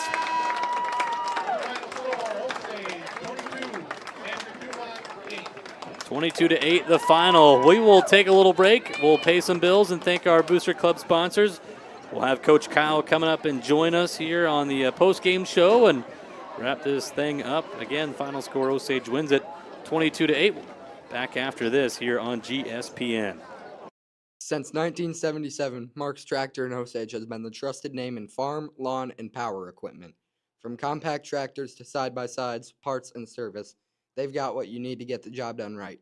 Mark's Tractor, equipment that works as hard as you do. At Mitchell County Regional Health Center, your well-being is our top priority. We're here for you and your family. Trust us with your health because you deserve the best. Mitchell County Regional Health Center, your trusted health care partner for life. Learn more at mcrhc.com. We are a proud sponsor of the Green Devil Sports Network. Osage Chiropractic is now open. Our family-friendly office was designed with comfort and care in mind. From kids to athletes to parents, we offer safe, effective care for all ages. Osage Chiropractic. Honest, caring, and here for your family. Protect what matters most with State Farm. Our unique plans offer peace of mind and reliable coverage for you and your loved ones. Stop in and visit Craig Eisenman at 1429 Main Street in Osage to get a quote today and experience the difference of personalized Green Devil service. Dr. Aaron Street and the team at Street Chiropractic have been serving our area with competence and compassion for over 20 years. We offer a wide array of services and specialties: athlete care, improved performance, prevention, and recovery from injury, certified pediatric chiropractic, certified perinatal pregnancy chiropractic, functional medicine and nutrition, certified acupuncture, Class 4 laser therapy, shockwave ultrasound, massage therapy, and much more. We are a proud member of the Osage Athletics team. Go Green Devils! Tonight's broadcast is sponsored by Town & Country Insurance, protecting our hometown since 1975. Whether it's your car, home, or farm, they've got you covered. Contact us today for your personalized quote. Go Green Devils. Unlock your farm's full potential with DeKalb and Asgrow from Jensen Seeds, a proud supporter of Osage High School. Our seed delivers higher yields through innovative crop protection and plant breeding. Choose Jensen Seeds and watch your farm thrive. Call Brad at 641-425-0494. Go Osage Green Devils. A to Z Drawing has been celebrating community spirit and teamwork since 1972. Join us in supporting our local athletes by cheering loud and cheering proud. For projects big or small, Basic Building Supplies in Osage has you covered. From trusted lumber to tools and hardware, they've got everything you need, backed by honest hometown service. Build smart, build local. Basic Building Supplies. Today's GSPN broadcast is brought to you by Farm Bureau agent Nathan McRoberts. When things go wrong, you need your insurance to go right. Farm Bureau's one deductible advantage can help provide peace of mind when you need it most. Contact Farm Bureau Financial Services agent Nathan McRoberts for a super check today, and be prepared for whatever tomorrow brings. Farmers Mutual Insurance, your local insurance carrier who aims to attract individuals with reliable, top-notch insurance policies to help protect what matters most. Contact your local Farmers Mutual Insurance agent today. We are a proud supporter of the Osage Green Devils Sports Network. At Hoff Celebrations, Champion Chapel, we've been serving families in our community with care, compassion, and dignity for generations. Just like cheering for the Green Devils brings us together, we're here to support your family when it matters most. Hoff Celebrations, Champion Chapel, honoring life, supporting community. Home Trust and Savings Bank has served Osage since 1899, offering trusted banking, online services, and community support. Convenient hours, a mobile app, and a team you can count on. Home Trust and Savings Bank, proud supporter of Green Devil Athletics. Since 1977, Mark's Tractor in Osage has been the trusted name in farm, lawn, and power equipment. From compact tractors to side-by-sides, parts, and service, they've got what you need to get the job done right. Mark's Tractor, equipment that works as hard as you do. At Mitchell County Regional Health Center, your well-being is our top priority. We're here for you and your family. Trust us with your health because you deserve the best. Mitchell County Regional Health Center, your trusted health care partner for life. Learn more at mcrhc.com. We are a proud sponsor of the Green Devil Sports Network. Osage Chiropractic is now open. Our family-friendly office was designed with comfort and care in mind. From kids to athletes to parents, we offer safe, effective care for all ages. Osage Chiropractic. Honest, caring, and here for your family. Protect what matters most with State Farm. Our unique plans offer peace of mind and reliable coverage for you and your loved ones. Stop in and visit Craig Eisenman at 1429 Main Street in Osage to get a quote today and experience the difference of personalized Green Devil service. Dr. Aaron Street and the team at Street Chiropractic have been serving our area with competence and compassion for over 20 years. We offer a wide array of services and specialties: athlete care, improved performance, prevention, and recovery from injury, certified pediatric chiropractic, certified perinatal pregnancy chiropractic, functional medicine and nutrition, certified acupuncture, Class 4 laser therapy, shockwave ultrasound, massage therapy, and much more. We are a proud member of the Osage Athletics team. Go Green Devils! Life moves fast. New homes, cars, businesses, and families. At Town & Country Insurance, we're here for every milestone. With decades of experience, loyalty, and genuine care, we help protect what matters most to you, your future. Town & Country Insurance. Local people, trusted protection. Unlock your farm's full potential with DeKalb and Asgrow from Jensen Seeds, a proud supporter of Osage High School. Our seed delivers higher yields through innovative crop protection and plant breeding. Choose Jensen Seeds and watch your farm thrive. Call Brad at 641-425-0494.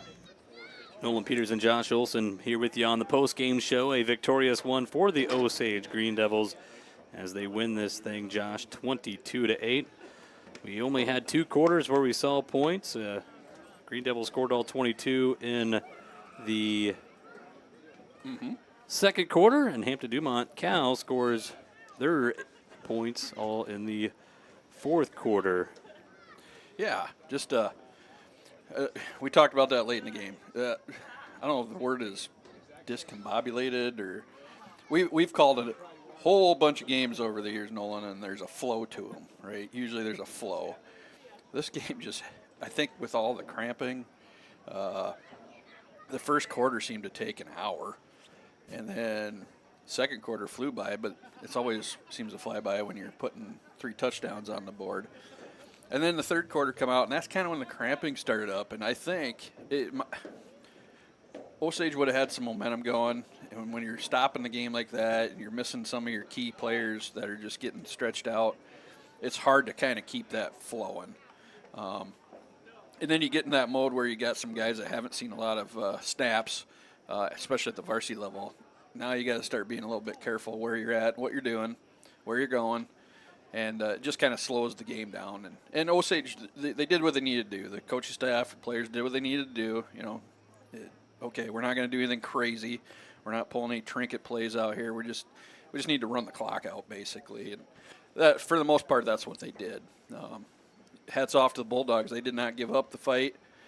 They come out and they proud squad like that. They brought in a different quarterback, sophomore, Burmeister. Maybe a little spark off the bench for him, but, you know, at that point we were playing a little bit of soft coverage, trying, you know, we're not going to give up big plays. So go ahead and complete the 5 yards. That's fine. So with that, good win, good start-out win. You know, high school football, college, you don't get a preseason, right, to test that out. Your preseason is right here, right now. So with that, you know, 1-0, you called it. First time in Coach Kyle's career, starting off the season 1-0. I believe so. Yeah, I think so. There's Coach. He's shaking his head. Yeah. At least that's what I said. So we're sticking with it. And the old adage is teams make their best improvements from week 1 to week 2, and the coaches go back and watch the film, and that's the fun part about a win is they can go back and come back and say, hey, we did good here. We've got things to improve. Let's go do it out here next week at Garner. So. Yeah, with that, we'll bring in the victorious head coach, Chris Kyle. I'm trying to mess with the camera here, and the camera doesn't want to look at us, I guess. So we'll just keep the camera pointed right at midfield. But, Coach, that football game, you know, first quarter went exactly kind of like I thought. You know, both teams really trying to feel each other out. And then second quarter, you guys found your rhythm, got some momentum going there, and couldn't be stopped in the second quarter. Scored all 22 of your points. And then third quarter kind of felt like the first in a way, and then after that, you know, guys are going down with cramps and whatnot. Just want to keep everybody healthy. But all in all, I mean, you know, week 1 of the season, you come away 1-0. That's the best thing you can do. Yeah, no, I mean, as you said, it's the first time in my 3 years that we've started 1-0. You know, and we knew Hampton was going to be physical, and we thought we handled that pretty well, to be honest. You know, they got a couple guys that are really, really tough up front, and we like some of our advantages on the outside, and so we tried to hit that early. And then, you know, when Quinn started cramping and some of our other guys started cramping a little bit, it just made it hard to keep momentum offensively. You know, and we made the best of it, and the kids stayed together, and we really, you know, I'm proud of the way we finished. You know, it wasn't the offensive output we were looking for there the second half, but I was just really proud of the guys that we finished, and we fought through adversity, and we got the job done. And that's, like you said, I think we got out mostly healthy outside of cramps, and we're sitting 1-0, and that's all we can ask for right now. Yep, so absolutely. The best you can do in 1 week is win that one game. You guys did just that. We'll talk about, you know, number 4 on your football team a lot throughout the year, and then your skill players as well on the offensive side of the football. But you know, the fun thing or the interesting thing about this year was coming in, you're replacing a lot of guys on that offensive line. It's nice that you bring a leader back like Alex Machin, but you know, a lot of new guys up front, mixing some guys in there for the first time. All in all, I mean, what'd you see out of those guys up front? Because they're the ones that really get things started. Right. You know, I just really, you know, we've had a couple injuries up front, and so that we've really been proud of the guys and the way they've adjusted and the way we've had some guys step up into new roles, and we've asked a couple guys to do things that maybe they haven't in the past. And, you know, I've just been really proud of the way they battle. And to be honest, the O-line's been a real bright spot for us all year. You know, in preseason at Upper Iowa, even in the scrimmage, I felt like we ran the ball really, really well. And we knew Hampton was going to try and take away the outside and beg us to run up the middle a little bit. And then with how they want to play, that's where their strength is in the middle of their defense. And, you know, I think they're gonna do some damage in 2A this year. I really think that Coach Miller's a good coach, and they've, you know, we played them in 7-on-7 and stuff, and they've gotten a lot better in their coverage and do a lot of really nice things. So, but yeah, I think our offensive line has really grown. And, you know, for a couple guys' first start, I think 3 of our offensive linemen tonight was their first start, and was really proud of the way they played. And, you know, we'll break the film down and really get into the minutia of it over the weekend. But that's the beautiful thing, is it's a lot easier to look at that stuff when you come off a W. So very proud of them. Yeah.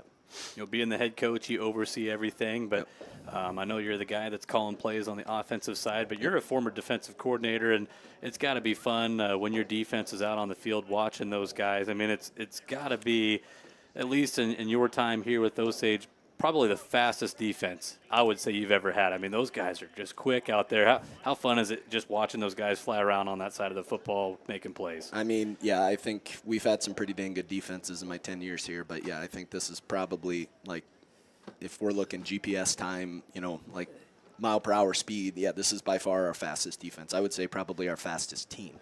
Yeah. But I think a lot of that comes in the way we train, in the way we work in the weight room. And that's where the cramps are so frustrating, because it's like the way we train is to try and help prevent those. And then everybody starts cramping. It's like, okay, so we got to look at our process and make sure, you know, what we're putting in our bodies, what we're doing in the weight room, what we're doing on the practice field, and make some adjustments to allow our kids to be able to finish. But, yeah, I mean, I think just that's been our big calling card, is we want apex predators on defense, and we want guys that are big and fast and hit. And I feel like we have a lot of guys on our defense right now that do that. And, you know, I mean, we've made some scheme adjustments to try and allow us to have our best 11 guys on the field, and feel like we've really kind of found our niche as far as what we're going to do defensively. And we actually were able to stay pretty vanilla in our scheme tonight. I don't know if Coach blitzed hardly at all. It was just our base stuff, you know. And, you know, that Hart kid's tough. I mean, he's a big kid. You know, big frame. Yeah, and you watch the scrimmage, and he just had – I mean, he was just giving people fits last week. And so the fact we were able to mostly hold him down and, you know, keep the counter game down, which we really talked about. We keep 4 down and we keep the counter at bay, and we're going to have success. And I feel like we did a pretty good job of that tonight. Well, a common opponent next week. You guys will make the trip over to Garner and take on the GHV Cardinals in that one. And, yeah, I mean, you enjoy this one tonight. You watch film tomorrow. You start breaking things down. You start preparing on Sunday and getting ready for those Cardinals next week. Yep. You know, I mean, Garner's really kind of been our mainstay on our schedule here with the change, you know. But we played them in my 10 years here. I think we've only had 1 year we've not played them. Yeah, and I think that was the year we went 1A and in the COVID year, I think. Yep, you are correct, yeah. But, you know, and I have a lot of respect for their coach. I think he does a really nice job. They're really, really physical, and they, you know, it's going to be another game where if, you know, we're not able to get the balls in space, you know, they're going to make it tough on us, and they, you know, they want to play in that phone booth, and they want to, you know, try and keep things between the tackles, and so we're going to have to do some work this weekend and really get a good game plan and look at how we attacked them last year and how we've attacked them in the past, and just really look at what our team is successful at and make some adjustments. But, you know, we're just excited to have another opportunity to play next week. So. Absolutely. Well, Coach, we'll let you go on and celebrate with your coaching staff and those kids. A 22-8 victory. You start the week 1-0 and try to do it again next week. That's all you can do. Yep. That's we're just excited to have the opportunity. So we'll relish every chance we have to be out here on Sawyer, and just every chance we have to play with these kids. It's just a great group of kids. So. Well, Coach, we appreciate your time for coming up and always talking with us here in the broadcast booth, and we'll let you get down there and celebrate, all right? Awesome. Thanks, guys. That is Chris Kyle, the head coach of your Osage Green Devils, as, again, they win it 22-8 over Hampton-Dumont-CAL to begin the season 1-0. They will travel to Garner next week in week 2 of non-district play to take on the GHV Cardinals. And then week 3, the final week in non-district play, they go on the road at Jessup. And then week 4, you start district play. The real season gets going.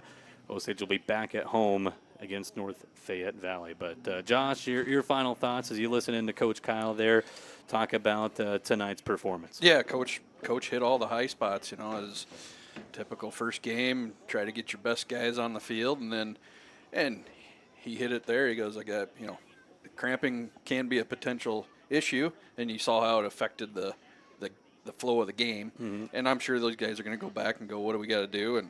And double check with your players too. Like, what are you guys doing when you're not with us? There's some things you can do to help that. Because that's the first time I've ever seen an Osage team really good. Yeah, that was a lot. Yeah. It was an odd thing because usually Osage is on the other side. We're waiting for the other team to do that. But yeah, it was about like the fluid went through the sideline there. So, but no, final thoughts. Good win. Go back, get some film on Garner. Not a lot's probably changed over the years over there, so you got a pretty good idea how you want to attack them. And let's see if we can go to 2-0. All righty. Well, that's going to do it for us here on GSPN. We'll want to say a big thank you again to our Booster Club sponsors. They're the ones really making all this possible with the contributions to Osage Community Schools and Osage Athletics. Our Emerald sponsors, you've been seeing the logos rotating up in the top left. Town and Country Insurance, A to Z Giant, Basic Building Supplies, Farmers Mutual Insurance, Hoff Celebrations, Mitchell County Regional Health Center, Farm Bureau Financial Services, Agent Nathan McRoberts, Home Trust and Savings Bank, Mark's Tractor and Implement, Osage Chiropractic, State Farm Insurance, Craig Eisman Agency, Street Chiropractic, and Jensen Seeds. They are the Emerald sponsors. There's still time for you to jump on. I guarantee you, if you wanted to get your shout-outs here on GSPN, just contact the Osage Booster Club, any of their members, and they'd be more than glad to sign you up.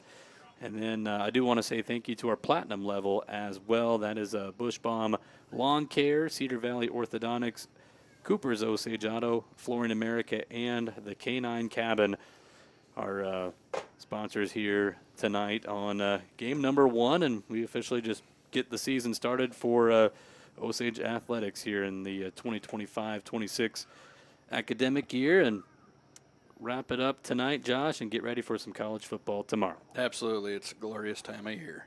Yes, it is. So final time, Osage wins it 22-8 over Hampton-Dumont-CAL. For Josh Olson, I'm Nolan Peters. We thank you all for tuning in, and have yourselves a great weekend.